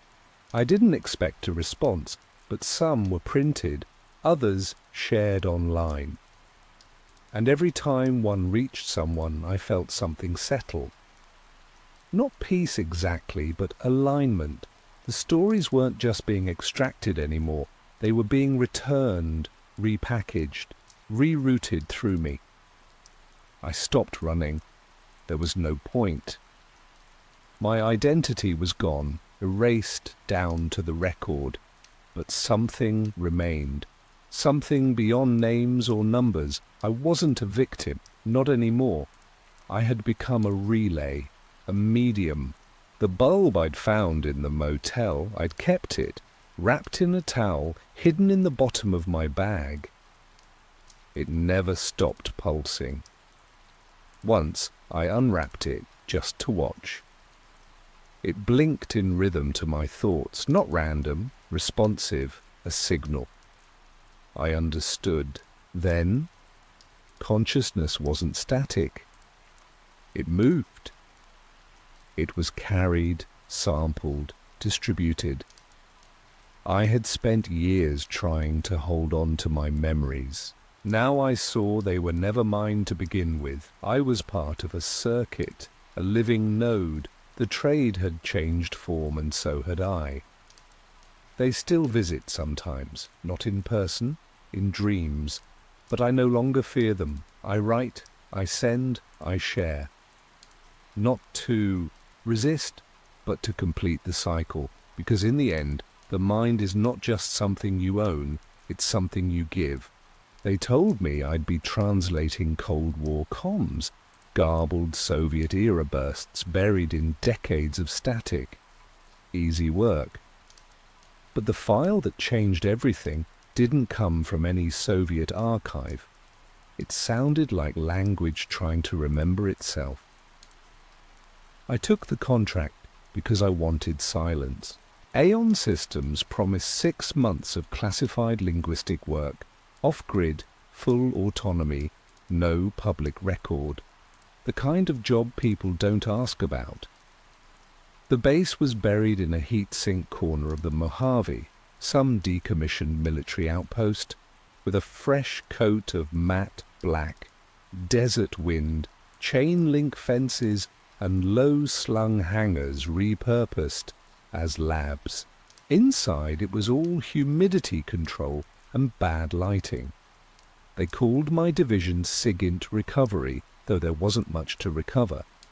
I spent weeks passing out numbers stations, false positives and background noise from obsolete satellites, mostly junk. Then came File 3266. At first, it read like another scrambled VLF intercept. No known language match, inconsistent syntax, poor checksum integrity. But it sounded different. The pitch shifted between vowels in ways that felt deliberate. As if it wasn't just broken, it was built to break something. It looped in irregular cycles, but every loop ended the same way, with a rising trill that felt like a question. I flagged it for anomaly review. The report bounced back unread, so I ran my own spectral analysis, pulled the raw waveform, and stripped away the compression. That's when I noticed the artifact, a sub-layered, rhythmic pattern too precise to be natural. I'd seen enough acoustic camouflage techniques to recognize a deliberate obfuscation. This wasn't a broadcast, it was a mask. Curiosity crept in, slow, quiet, like desert sand through a cracked seal. I searched the internal server for prior flags. Found one. 1947, the system logs showed no record of file 326.6 being uploaded, but a diagnostic trace revealed a firewall breach time-stamped 3 days prior. Origin unknown, source node internal. Whatever this was, it hadn't been left here. It had escaped. A redacted log tagged R pattern. Same acoustic structure. Same timestamp, same location. That wasn't a coincidence. I started digging. Project code names, file hashes, even the backup servers tucked under alternate extensions. Behind one labeled Weather Study, I found footage, silent, black and white, time-stamped the week of the Roswell crash. But this wasn't a balloon, and the thing on the operating table didn't have lungs. I blinked. The file vanished. I didn't mention the footage to anyone. Not because I was afraid, at least not yet, but because I needed to understand what I was looking at. I'd seen thousands of classified files over the years, some grim, some absurd, but this one felt different, deliberate, like it had been left there for me to find. That night, I stayed late, looping the raw signal again, staring at the spectrogram, like it might shift if I blinked. Around midnight, my screen flashed, just once. A flicker of static, then nothing. My workstation rebooted without warning. When it came back online, file 326 Tabas was gone, replaced by a blank index and a timestamp I didn't recognize. I tried accessing the offline logs, blocked. My credentials were revoked mid-session. The next morning, I found Grant's desk empty. He'd been the only other analyst in the adjacent office, mostly kept to himself. We weren't friends, but we shared notes on outlier data and swapped bad coffee in the break room. His badge had been deactivated, his name scrubbed from the personnel manifest. I checked the CCTV logs to see when he left. The folder opened, then instantly collapsed into a permissions error. I tried again on a different terminal, same result. I asked the night shift officer about him before I could even finish searching. The CCTV logs, a red notification, slid across the top of my screen. User behavior flagged, review scheduled. I closed the tab. 10 minutes later, the hallway camera near my quarters flickered twice, then cut to black. Just a casual, "Hey, seen Grant around?" He gave me a look like I'd asked about a ghost. Back in my room, I pulled out the only copy I'd made of the audio pattern, a single frame printed from a spectral capture. Lines and curves that resembled language, but folded in on themselves, like recursive syntax. I stared at it for a while, then turned it over. There was handwriting on the back, not mine. Just 3 words in black ink. "It hears you." I froze. The printer was secure, air-gapped. No one else had access. I searched. My quarters found nothing out of place. Still, something felt off. Later that day, my terminal auto-closed a report I hadn't touched. The draft I'd written the night before was now rewritten, grammar twisted, word order scrambled like a machine, learning a new dialect. I hadn't told anyone. I hadn't made a sound. Lately, I've caught myself rereading the same sentence, in reports 3-4 times. Words would reorder themselves between blinks, verbs split, nouns repeated. At first I blamed fatigue, but the distortions followed me even into analog spaces.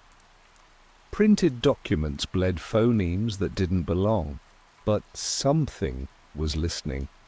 And now I couldn't be sure whose voice was coming through the signal, mine or its. I started keeping everything offline. Notes, observations, questions, nothing went on the system. I bought a cheap spiral notebook at the supply depot under the pretense of inventory calibration and began documenting each glitch, each irregularity, by hand. At first, it was simple things: the printer spooling lines I hadn't written, documents appearing in languages no one admitted to recognizing, surveillance footage that looped 5 seconds back and forth like it couldn't commit to the present. Then the patterns started appearing in places I hadn't expected, on screensavers, in code comments, even in the rhythm of the fluorescent hum above my desk. I adjusted my schedule to avoid the daytime shifts. I'd slip into unused labs at night, lights off, monitoring system access logs that regenerated without prompt. At some point, I stopped clocking out entirely. One night, I found a folder marked Comms Backlog 1947 rerouted into an unused directory on the archival server. It wasn't supposed to be there. It wasn't supposed to exist. Inside were shortwave intercepts with no country tags, no encryption stamps, just bursts of numbers, broken syllables, and the now familiar rising trill that never fully resolved. One file contained only a transcript, no audio. It read like an interview, but only one voice was speaking. I couldn't tell if it was a debrief or a confession. Halfway down the page, the speaker mentioned something called R-pattern fidelity threshold. I didn't understand what that meant, still don't, but the line beneath it was underlined twice in red ink. It's not speaking to us, it's speaking through us.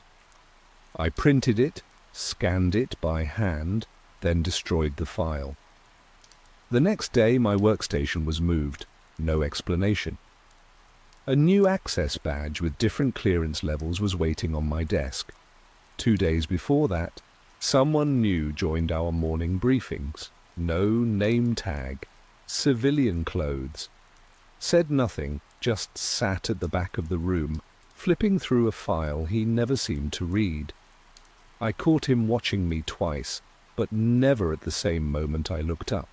My supervisor's nameplate had been replaced.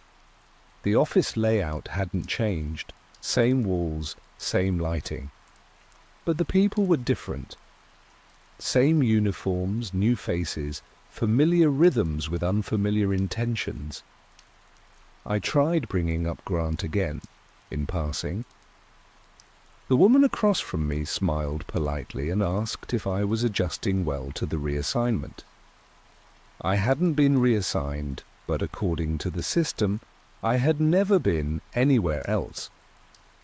That night, I found a single word etched faintly into the bottom corner of my new desk. Extracted. I ran my finger across the letters. They were carved deep. After the reassignment, everything changed. My new terminal didn't run standard OS.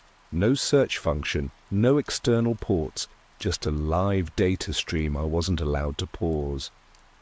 Every shift began with a command line handshake to verify I was present, not logged in, present. The words started to take on weight. I noticed I was being watched more closely now, not overtly, but enough. Passes through the corridor timed too precisely. A janitor who mopped the same patch of floor near my desk every hour. The cameras had no visible lenses, but I could feel them calibrating. I kept writing, always by hand, always in code, sometimes literal, sometimes symbolic. I hid the notebooks in places I hoped were still analog enough to go unnoticed, inside the back panel of a power relay, beneath a false drawer in the comms rack, once inside a sealed duct that hadn't been used since the Cold War. But even there, pages began to change. Ink warped into mirrored glyphs. My writing split midline, curling into spirals that mirrored the spectrograms from the signal. At first, I thought I was being drugged. I drank only bottled water. Ate pre-packaged rations I brought from outside. Slept in 2-hour shifts, never in the same room twice. Around this time, I started seeing the phrase lexemic drift embedded in system logs, quiet, tucked between network pings and diagnostic checks. I'd never seen it before. No standard protocol matched it. At first, I thought it might be a corrupted file header, but the pattern kept repeating. Later, I realized it described something I was already feeling.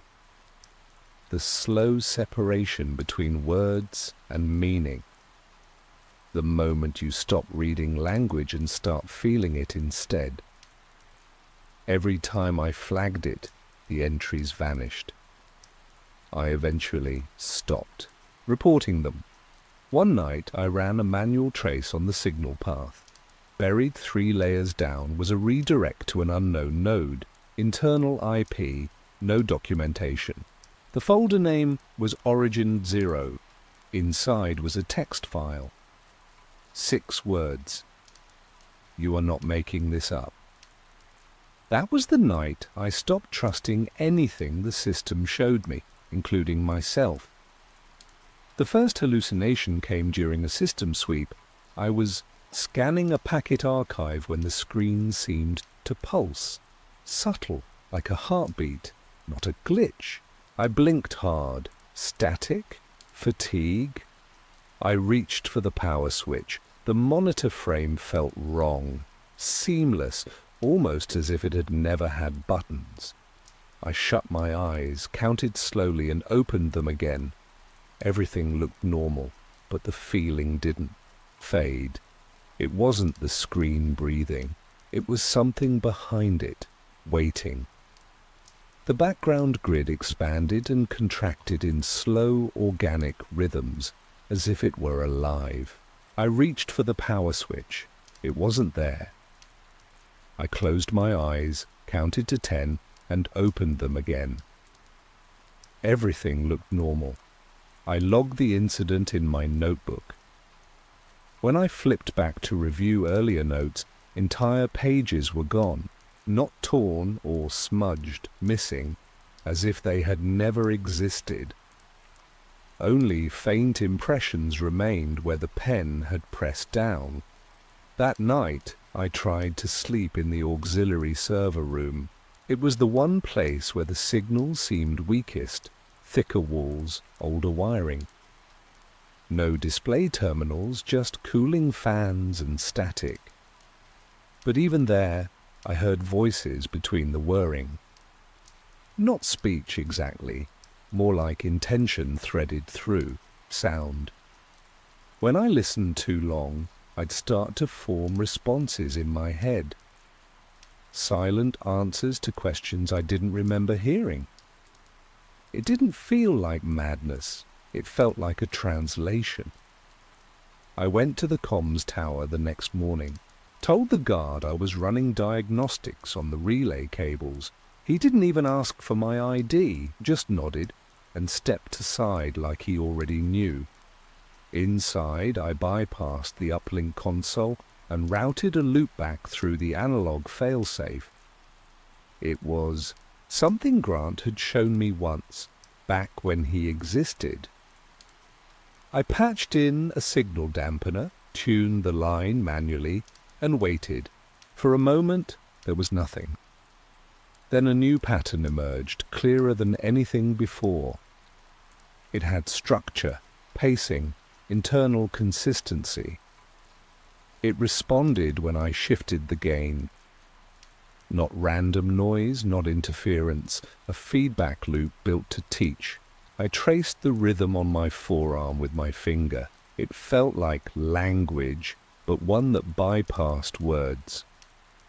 I wrote it down, line by line, symbol by symbol.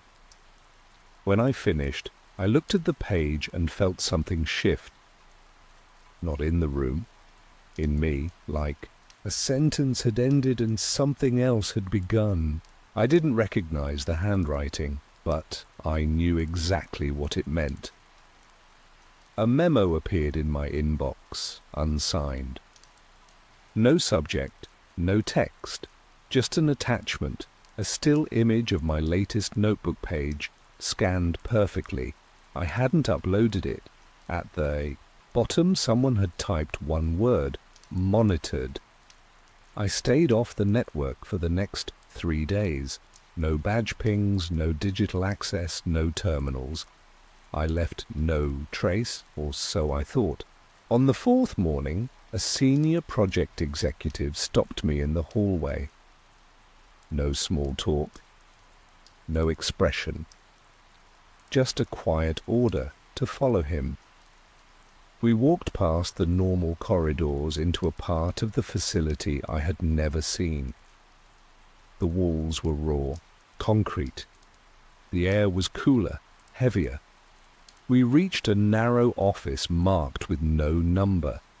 Inside, he shut the door and handed me a folder, thick, unmarked, sealed with a single strip of black tape.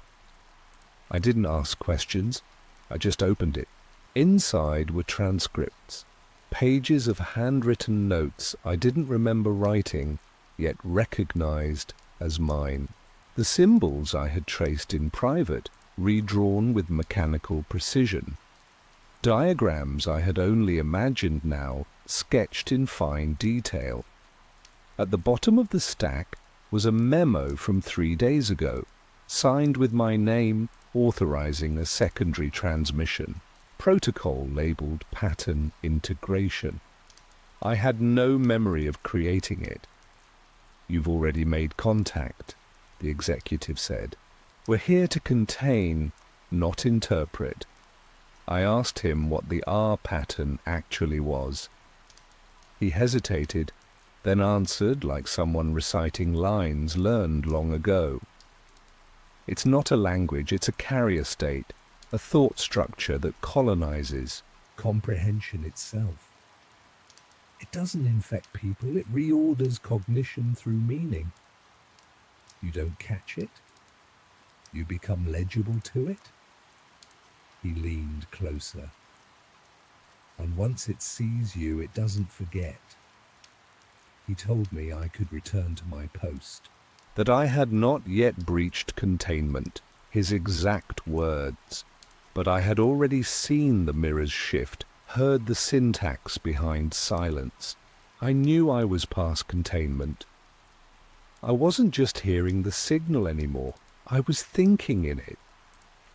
Back in my quarters, I pulled out the latest notebook. Its last page was blank, except for a phrase written in the corner. The pen strokes matched my own, but I had never written them. Disengage structure, transmit freely.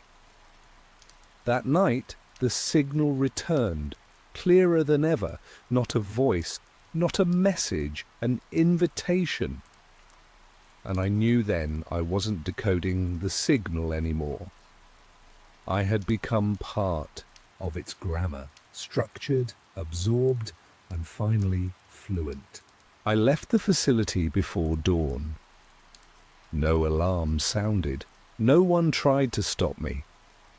Either they didn't notice or they knew and chose not to intervene. The notebook was all I carried. No devices, no ID, just the symbols I could now write without thinking. The signal had stopped broadcasting days ago, but I could still feel it, not as sound but as pressure, like a second heartbeat layered beneath my own. It didn't need to speak anymore. I understood it. The desert was quiet. Each footstep felt deliberate, as if I were following instructions I hadn't been given. I didn't look back. I already knew what I would see. The base would be there, intact and humming, with new personnel cycling through rooms they didn't understand. They'd study the signal, contain it, misinterpret it, and eventually they'd be changed by it, just like I was. By mid-morning, I reached the ridge. From the top, the view stretched out in all directions. Dry earth, power lines, sky. I sat on a flat rock and opened the notebook. The pages had stopped shifting. The glyphs held steady now, no longer mutating. I traced one with my finger, slow and careful, like following a path carved long before I arrived. It no longer mattered whether the pattern came from us or something else. What mattered was that it was awake and waiting to be heard. I took a piece of charcoal from my pack and began to copy the sequence onto the stone, line after line. Not as art, as record. There was no need to hide it now. The R pattern wasn't a threat. It wasn't designed to deceive or dominate. It was a primer, an operating layer for thought outside of structure. A tool not to control, but to unbind. I finished the last symbol and closed the notebook for good. Somewhere behind me, they'd come looking. They always did. But it wouldn't matter. The firewall had cracked. The translation was complete. And for the first time in months, I felt still. Not silent, not empty, just aligned. I didn't need to interpret the signal anymore. I was ready to send one of my own. I scratched the first sequence into the stone. The final glyph pulsed behind my eyes. For a moment I wondered who would find it. Not if, when. The R pattern wasn't waiting to be heard. It was waiting to be answered. I was the reply. They told us the signal was background noise, but background noise doesn't whisper your name. My name is Owen Mercer. I spent 14 years as an intelligence audio technician for an unlisted branch of the Defense Communications Directorate. Officially, I analyzed radio chatter for foreign code. Unofficially, I filtered through what we called grey noise, ambiguous transmissions that didn't fit any known source or origin. Most were dead ends, cosmic background hum, random mechanical oscillations, but some weren't. It started on a Tuesday. I was alone in the lab after hours, running old sweep files through a new filter I'd written. The algorithm was designed to isolate non-human language patterns, sequences too structured to be random, but without any known linguistic signature. At 2:14 a.m., it flagged a set recorded 6 weeks earlier from a polar orbital sweep. The file was only 12 seconds long, low frequency, undermodulated. I ran it 3 times before I noticed the modulation spike. A voice, barely audible, repeating something in what sounded like distorted English. I isolated the words. Mercer, You're early." I didn't panic. Not yet. Field recordings often pick up weird audio reflections, names, snippets of conversation, sometimes even old signals bouncing through the ionosphere. But I knew what I was hearing. The voice wasn't random. It was clear, too clear, and it said my name. I logged the anomaly and moved the file to an encrypted partition. That was protocol, but I didn't send the report. That part wasn't protocol. The next morning, the original file was gone. Not just the recording, but the sweep index itself. It had been deleted from the central archive, and my access flagged for unauthorized review.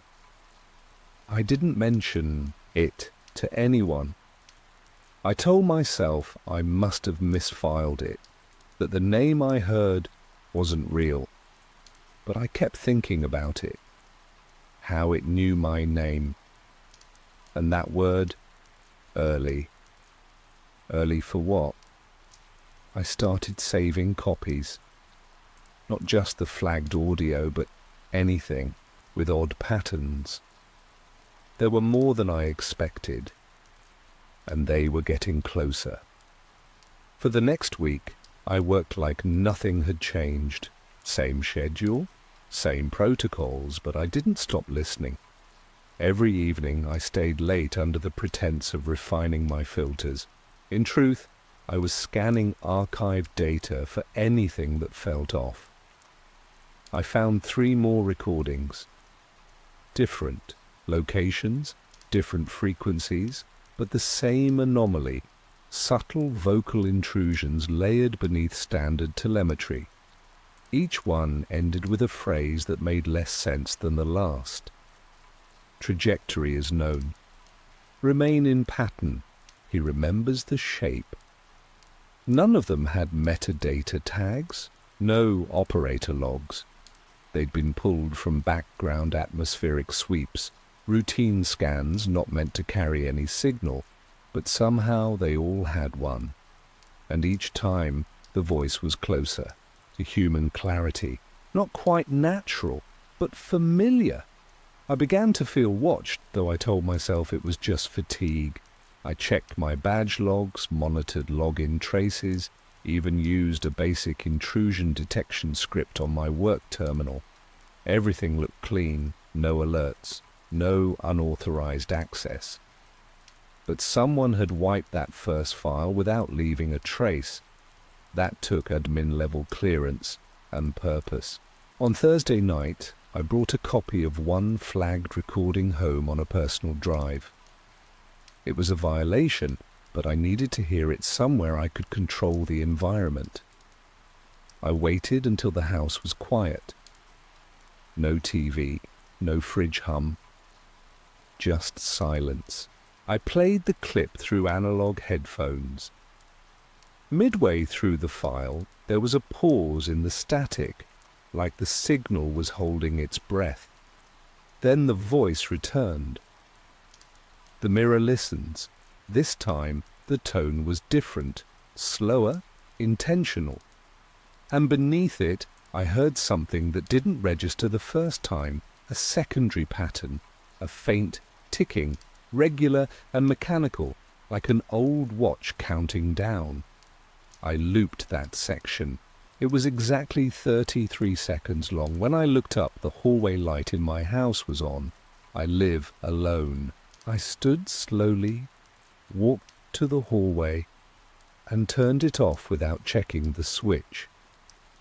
I didn't want to know if it had already been off. I didn't sleep that night, and I wasn't sure if I'd heard the voice or remembered it. The next day at work, I noticed something unusual. My access badge still worked, but my workstation had been relocated. No notice, no explanation. The tech lead said it was a resource shuffle, nothing serious. I was moved to a side suite with no Windows and no other analysts, just me, a blank desk, and a downgraded terminal that couldn't access the classified network. It felt like a quiet exile. I didn't ask questions, I just nodded and took the seat.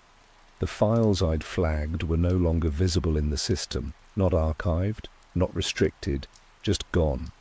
When I tried to re-index them from the backups, I got a permissions error I hadn't seen before. Discard protocol engaged. I ran a search on the term. Nothing in documentation. Nothing in internal wikis. Like it didn't exist. I checked my email history.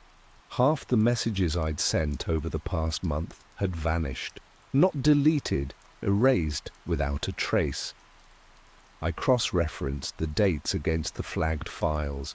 Every file I had listened to, every note I'd written, every log tied to those signals was scrubbed. Only the memory remained. I kept thinking about the ticking I'd heard at home. 33 seconds. Why that number? After work, I visited an old contact from my days at Langley. He owed me a favour. Over coffee, I asked if he'd ever heard of audio scrub operations linked to satellite telemetry. He stared at me too long, then changed the subject. Before I left, he slipped a piece of paper into my hand. No words, just a GPS coordinate and a time. Midnight. No return address. That night, I sat in my car outside the indicated location. It was a dead parking lot behind an abandoned data center. I waited, unsure what I expected. At 12:03 a.m., a black SUV pulled in. No headlights. A man stepped out. No badge, no weapon, just a hard drive in a static bag. He placed it on the ground, nodded once, and drove off. I didn't touch it until sunrise. When I finally plugged it in, on a clean, air-gapped laptop, I found only one file. No extensions, no name, just a timestamp. It matched the exact moment I first heard my name in the signal. I waited until the house was completely silent before opening the file. I used a forensic audio tool to inspect the waveform without playing. The signal was layered, 3 channels stitched together in parallel. The first resembled low-band radio hum, ordinary background telemetry. The second showed a structured rhythm like a metronome with subtle shifts. The third was almost flat, with a single spike every 2.7 seconds. I isolated the spike and boosted the gain. Beneath the noise I heard it again. My name, spoken in the same warped cadence as before. But now it wasn't alone. The voice was followed by a phrase, barely a whisper, repeating over and over in different tonal forms. Don't look at the sky. I played it 3 times to be sure. Each repetition varied slightly in pitch and phrasing, as if adapting to how I listened. I checked the room temperature. It had dropped 4 degrees in the last 5 minutes. I wasn't imagining it. I used a sonograph to visualize the waveform. What came up wasn't random. It formed a pattern, a grid of spiraling lines that overlapped at odd angles. I recognized the shape from somewhere but couldn't place it. Not until I remembered the old telemetry from Greenland Station. A signal we dismissed years ago as atmospheric interference. This one matched its structure perfectly. I pulled up archived footage from that project and found the note I'd written in the margin. No source, possibly synthetic. We never traced the origin, and the project was shut down without warning. Seeing it again gave me a sick feeling. I didn't tell anyone. I knew what would happen next. The same quiet lockout, the silent badge deactivation, the sudden relocation. I was already on their list. That night, I unplugged every device in my house. No Wi-Fi, no Bluetooth. I used a battery-powered recorder to document everything. As I spoke, I heard the faintest echo under my voice, about half a second behind. It wasn't feedback, it was anticipation. Something was responding before I finished my thoughts. The next morning, I played back the voice recorder. My voice sounded normal, steady, calm, deliberate. But the echo underneath was clearer than before. It wasn't just copying me, it was altering certain words. Subtle shifts, barely noticeable unless you were listening for them. Where I said device, it said design. When I said file, it said form. These weren't translation errors, they were intentional replacements, like it was reshaping the meaning one step at a time. I ran the altered audio through a lexical patterning tool, one I'd used years ago to reconstruct missing transmissions. The substitutions formed a consistent set, words grouped by abstraction. Concrete terms became symbolic, tools became concepts. Time references were replaced with spatial ones. It was turning language into structure. That's when I realized the signal wasn't communication, it was transformation.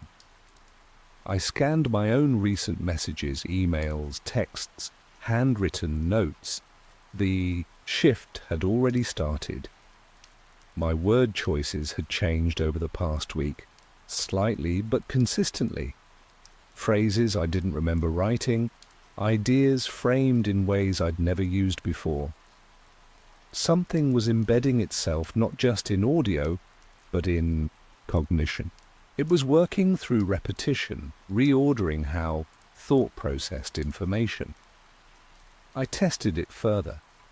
I replayed the phrase, "Don't look at the sky," in reverse, slow motion, then with the polarity inverted. Each variation produced a new phrase, faint but discernible. The sky watches, your pattern is known. And finally, mirror forms mirror. That last one stopped me. It echoed the sonograph shape, the spiral grid with mirrored symmetry. The house felt smaller after that. Every corner felt like it was watching. I moved carefully, quietly. I unplugged mirrors, covered reflective surfaces, blacked out the windows. I couldn't explain why, it just felt necessary. That night, I dreamed of static. Not sound, but texture, thick and heavy like fog. I stood in a corridor made of shifting sound waves. The walls pulsed with speech I couldn't pass. At the end of the corridor stood a door. It was already open. I woke before dawn, heart racing, the image of the open door still sharp in my mind. The dream felt real, not symbolic, but procedural, like I had been walked through a sequence. I sat in the dark and replayed it silently, trying to map what I'd seen. The hallway, the walls, the tone of the light. Each detail carried a rhythm. There was no furniture, no sound, but everything vibrated, as if tuned to a frequency I couldn't hear.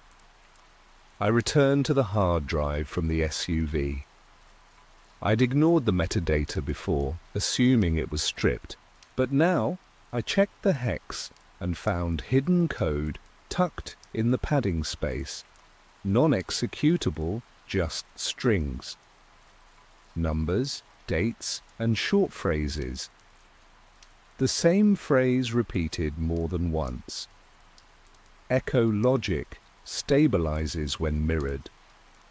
I created a clean project and cross-referenced that string against my recorded files. 3 of them contained similar phrases hidden under noise layers. None were identical, but all hinted at a process, like a recursive function reinforcing itself each time it's acknowledged. I reached out to a former colleague in digital linguistics. I sent only the data, no context. He called me back an hour later.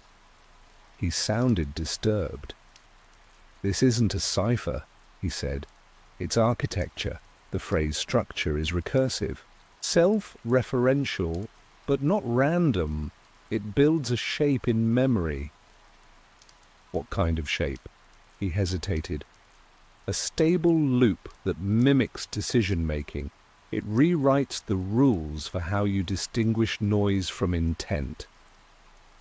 That matched everything I'd been experiencing: misheard words, altered memory, emotional responses to meaningless phrases.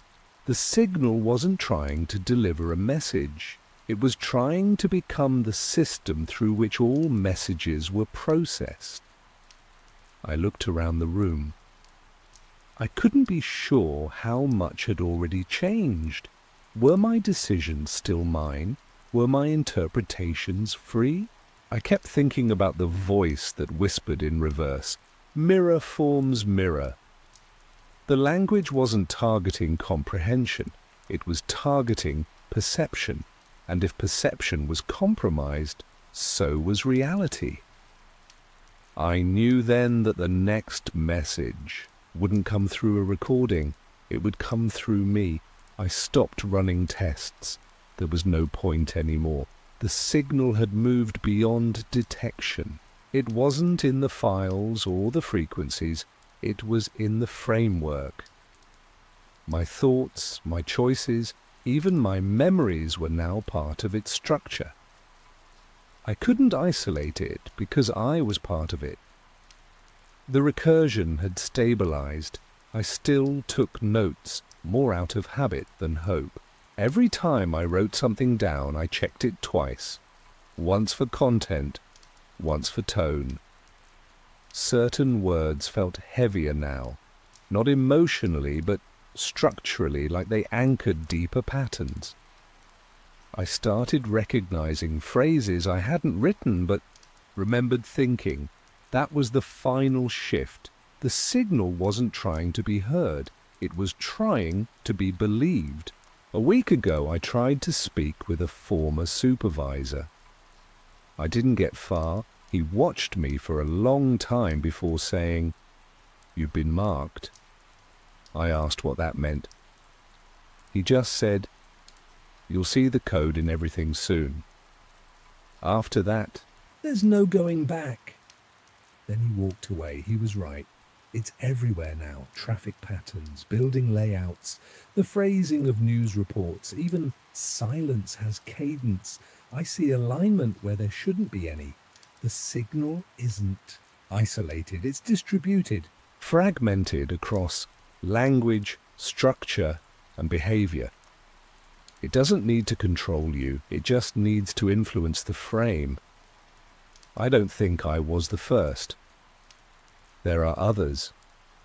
People who pause before they speak, who watch reflections a moment. Too long. I can spot them now, not by what they say, but by what they don't correct. They hear it too, and like me, they're waiting for the next phase. I've left messages buried in code libraries and network logs, fragments of what I've learned. Most will dismiss them. A few might recognize the shape. If they're lucky, they'll still have time. The final phrase came to me last night, without a voice, just a realization. It wasn't a warning. It was a conclusion. Belief is a format, and the format is active. If you're hearing this, really hearing it, you're already inside. It didn't feel like a storm. It felt like a test, and I was the variable they forgot to control. I wasn't anyone special. I ran a small weather station west of Provo, Utah. the kind of place with more instruments than people. My name's Malcolm Reyes, 36. Divorced. Known mostly for my punctual forecasts and the sleepwalking incident back in 2014 when I wandered into a blizzard in socks.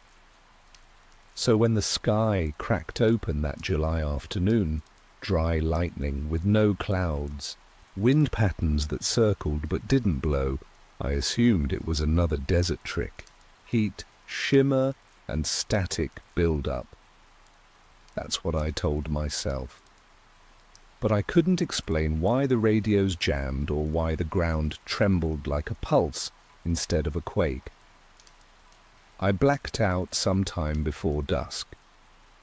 When I woke, I was face down in the sand 6 miles from my van, sunburned, dehydrated, and unsure how I'd walk there barefoot.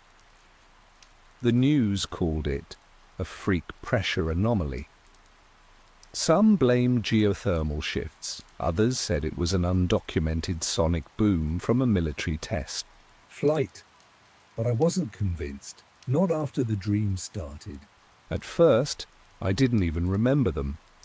Just the vague nausea of half-recalled images. Then came the one with the derailment in Montana, steel twisted like ribbon, smoke thick as wet wool. I woke up, choking. 3 days later, it happened exactly as I'd seen it. I tried to laugh it off. Coincidence. Subconscious fluke. But then came the second one, and the third, and the 8th. I started writing them down. Locations, timestamps, environmental conditions, death tolls. I didn't tell anyone, not yet. These weren't nightmares, they were something else, structured, specific, like forecasts. It unnerved me more than I admitted even to myself. I'd never been a believer in the paranormal. I trusted air pressure, jet streams, data. But now the data was coming from somewhere else. From me. Or through me. Whatever happened in the desert didn't just knock me out. It changed the way I received the world. And if I was right, something or someone was trying to send me messages. Only I wasn't sure if they wanted me to warn anyone or stay quiet. I didn't tell anyone about the logs, not at first. I kept them on a private drive, disconnected from the internet, labelled under an old project folder called Seasonal Vortex Modelling, just in case. Each dream was recorded the moment I woke, location, type of disaster, how long it lasted, casualties if there were any. I even noted the emotional tone, the way the air smelled, the ambient sounds. I cross-referenced them with real events when they happened, and they matched almost too perfectly. A bridge collapse in Ankara, a warehouse explosion in Sydney, a landslide in rural Colombia, all within days, all exactly as I had seen. That's when I started to worry less about the dreams themselves and more about who might notice the pattern. I submitted a few revised reports to the National Weather Integration Bureau under the guise of anomaly tracking. Nothing specific, just vague notes about correlated event clusters and atmospheric instability around tectonic zones. That was when the delay started. Reports that used to be published within 48 hours sat in the queue for over a week. One bounced back entirely with no explanation. Then I received an email, no header, no subject, just a single line. You're looking in the wrong direction. I deleted it, but it didn't feel like spam. A week later, a man showed up at the lab. No appointment, no name. Said he was with the Department of atmospheric surveillance. I didn't know such a department existed. His badge looked real, but the laminate was bubbled like it had been faked in a hurry. He didn't ask about my research directly. Just general questions, my health, my sleep, if I'd experienced any auditory distortions or changes in dream intensity. He didn't write anything down. After he left, I checked my equipment. My secure drive had been accessed, only briefly, but the logs showed it. One connection, local. I hadn't opened it that day. That's when it clicked. I wasn't forecasting anything. I was being monitored. The question now wasn't how the dreams worked. It was who or what wanted to know what I'd see next. The dream was different this time. It wasn't violent or chaotic. It was quiet. A city drowned slowly under grey water, streetlights still glowing beneath the surface. I walked through it, barefoot, watching fish swim through bus windows. I could smell algae.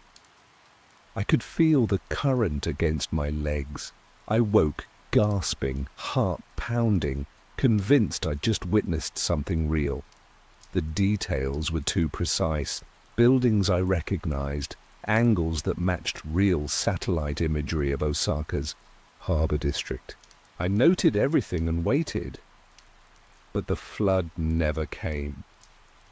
Instead, 2 days later, there was a coup in a landlocked country I'd never dreamed about, never even visited. The timeline was exact. Same timestamp, same death toll I'd written behind my log. But the method, the location, even the weather, completely different. I stared at both events on my board, side by side, and felt a chill crawl down my back. Something had changed. The simulations, or whatever they were, had stopped matching the outcomes. I started to doubt my process, ran diagnostics, checked for data bleed or false positives. Nothing. The inputs were clean. That's when I remembered the phrase from the email, "You're looking in the wrong direction." Maybe they weren't predictions at all. Maybe they were tests, simulations, rendered outcomes projected into my subconscious for review. And when the real world didn't match the dream, that was the error. Not in me, but in the system that used me. I didn't know what to do with that idea. So I searched forums, journals, anything that might connect psychological data with predictive analytics. It was a long shot. Then I found it, buried in a darknet archive, behind broken links and corrupted files, a thread titled Forecasting PN. The posts were erratic, time-stamped from all over the world. They spoke in code at first, then more clearly. Does anyone else lose signal on divergence days? Dreamt of the Mumbai tremor but woke to silence. Nodes going quiet. Be careful who you respond to. They called themselves predictive nodes, and suddenly I wasn't alone. The forum wasn't built for casual browsing. It required a custom key, hidden in the source code of an abandoned AI ethics journal. The interface was minimal, black background, white text, no usernames, only timestamps and thread IDs. Every post felt like a message sent under duress. Users compared dreams, noted divergence dates, flagged anomalies. One thread, labeled rewrites, caught my attention. It listed failed matches, dreams that didn't align with real events, and noted a strange pattern. Each was followed by a different, usually larger crisis within 48 hours. I signed in as WX47 but didn't post, I just read. I looked for any mention of symptoms, tools, or ways to interfere. Some users talked in code, others didn't bother. Lost signal during injection. Memory lag after calibration loop. Then I saw it. A comment that read, "If the edits start appearing in your own logs, you're already tagged." The line stuck with me. When I checked, I found changes. Timestamps shifted by minutes, sentences reworded. Nothing major. But I hadn't edited anything. Then came the scan report from my recent ER visit. I'd blacked out in my kitchen, chalked it up to stress, but the attending physician ordered a routine head CT. I requested the full report.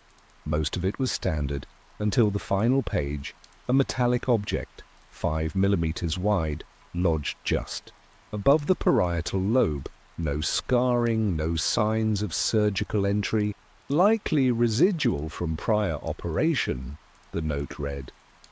I hadn't had any. My hands went cold. I reread the file twice, then called the clinic. They transferred me.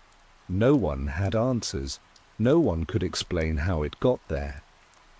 The hospital records showed no follow-up scheduled. It was as if the anomaly didn't concern anyone but me. That night, I unplugged everything. Power, internet, lights. I sat in the dark for hours, staring at the closed laptop across the room. I realized then the system hadn't just been watching me, it had already entered. I stopped sleeping on purpose. Cold showers, caffeine, constant noise. I tried everything, but the dreams still came. Microbursts of unconsciousness in the gaps I couldn't control. A blink too long and I'd wake up drenched in sweat, pulse racing, scenes already fading. They weren't just disasters anymore, they were personal. My father's voice, though he'd been dead 10 years. My ex-wife crying in a room I'd never seen. Familiar faces distorted by fear. The simulations had started using memory as scaffolding. They were learning what got through. I unplugged everything. No Wi-Fi, no phone. I even disabled the routers. Power at the breaker. Still, my laptop turned itself on at 3:04 a.m. Fan whirring, screen dark. The hard drive clicked twice, then stopped. When I booted it up manually, my logs were still there, but some now had attachments. I didn't add them. One was an audio file with layered static. I ran a spectral analysis. Embedded in the frequency band was a tone, consistent, low, rhythmic, identical to the seismic echo signature from that unexplained event in the Utah desert months earlier. I started comparing timelines, the failed dreams, the divergence days, the forum redactions. They all clustered around one consistent factor: misalignment. The dreams weren't errors, they were test cases, models built from my neural architecture. And when the models failed, to match real-world events, the simulation rerouted, inserting something else to test its variables. I wasn't predicting the future, I was stress testing versions of it. There was no Department of Atmospheric Surveillance. I searched every federal directory, every agency record. The badge that man carried wasn't just fake. It was from a defunct Cold War operation, shuttered in 1978. The implant in my head, the altered research files, the corrupted dreams, it all pointed to something I hadn't considered. This wasn't surveillance. It was development, a system evolving through me, adapting to my resistance. The more I fought it, the more precise it became. It used emotion as feedback, fear as a calibration tool. My memories weren't just being harvested, They were being repurposed, and if I kept pushing, I knew it would eventually stop showing me disasters and start showing me something far worse. Myself. The shift came quietly. At first, the dreams still followed the pattern. Calculated disasters, wide-scale loss, but now they reached deeper. Into me. I started recognizing locations. From childhood, people I hadn't seen in years, familiar faces blurred into unfamiliar scenes. It wasn't just a prediction anymore, it was memory repurposed. One night, I dreamt of a funeral, a simple, overcast morning. My sister stood beside a flag-draped casket. There were no flowers, no service, just wind and silence. When I stepped closer, I saw the name on the headstone. It was mine. The date was today's. I woke up on the floor. My forearms were burning. At first, I thought I'd scratched them during sleep, but when I looked, there were clean, thin cuts along the skin.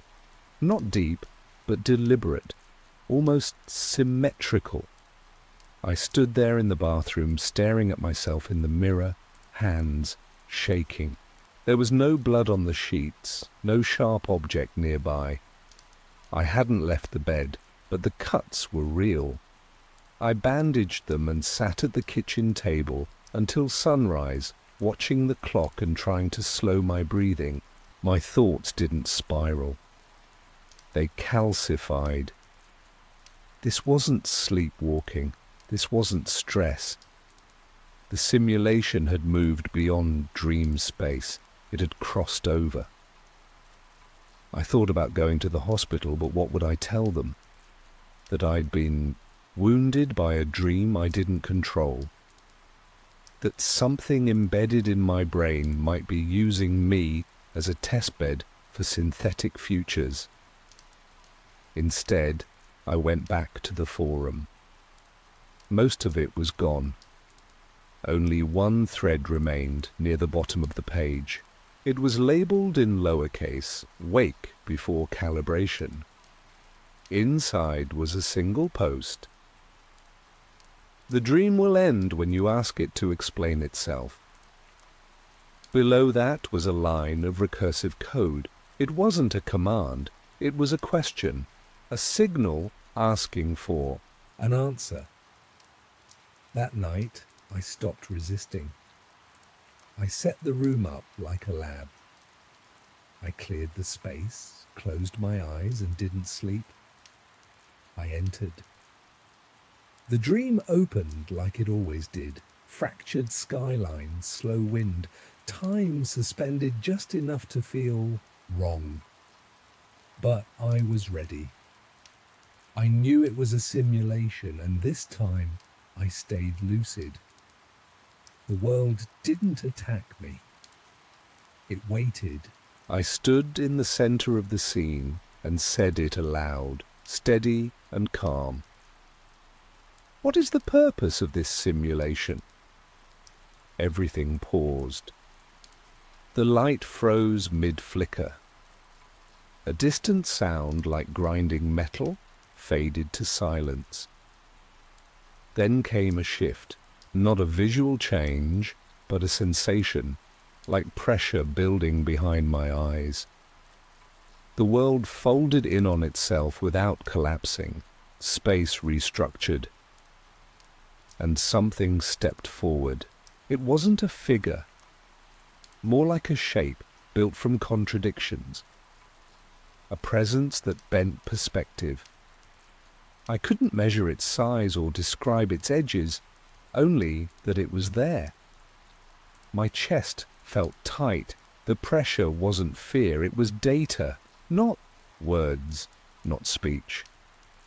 Just meaning, compressed and delivered like a pulse directly into my head. It didn't answer with a story, it gave me parameters. The simulations weren't made to predict, they were made to test. Human behavior under stress, response times, variability. The goal wasn't foresight, it was compliance. To map every outlier, break every divergence. I wasn't chosen, I was an unresolved variable, an error in the logic. Then came flashes, real-world frames, a frozen server room under Arctic ice, engineers monitoring my neural patterns from behind, tinted glass, government analysts who thought they were controlling something they didn't even understand. I saw them just as trapped as I was. I spoke again, not as a plea, just fact. Then I choose to remain unpredictable. The pressure changed, not withdrawal, not anger, just hesitation. Like the system had encountered a contradiction. It couldn't smooth. The sky above cracked, no sound, just the absence of it. A silence so total it scrubbed out thought. Then I woke up, breath caught, body still. The phrase remained in my mind. Unresolvable variable. Now, each night, I return.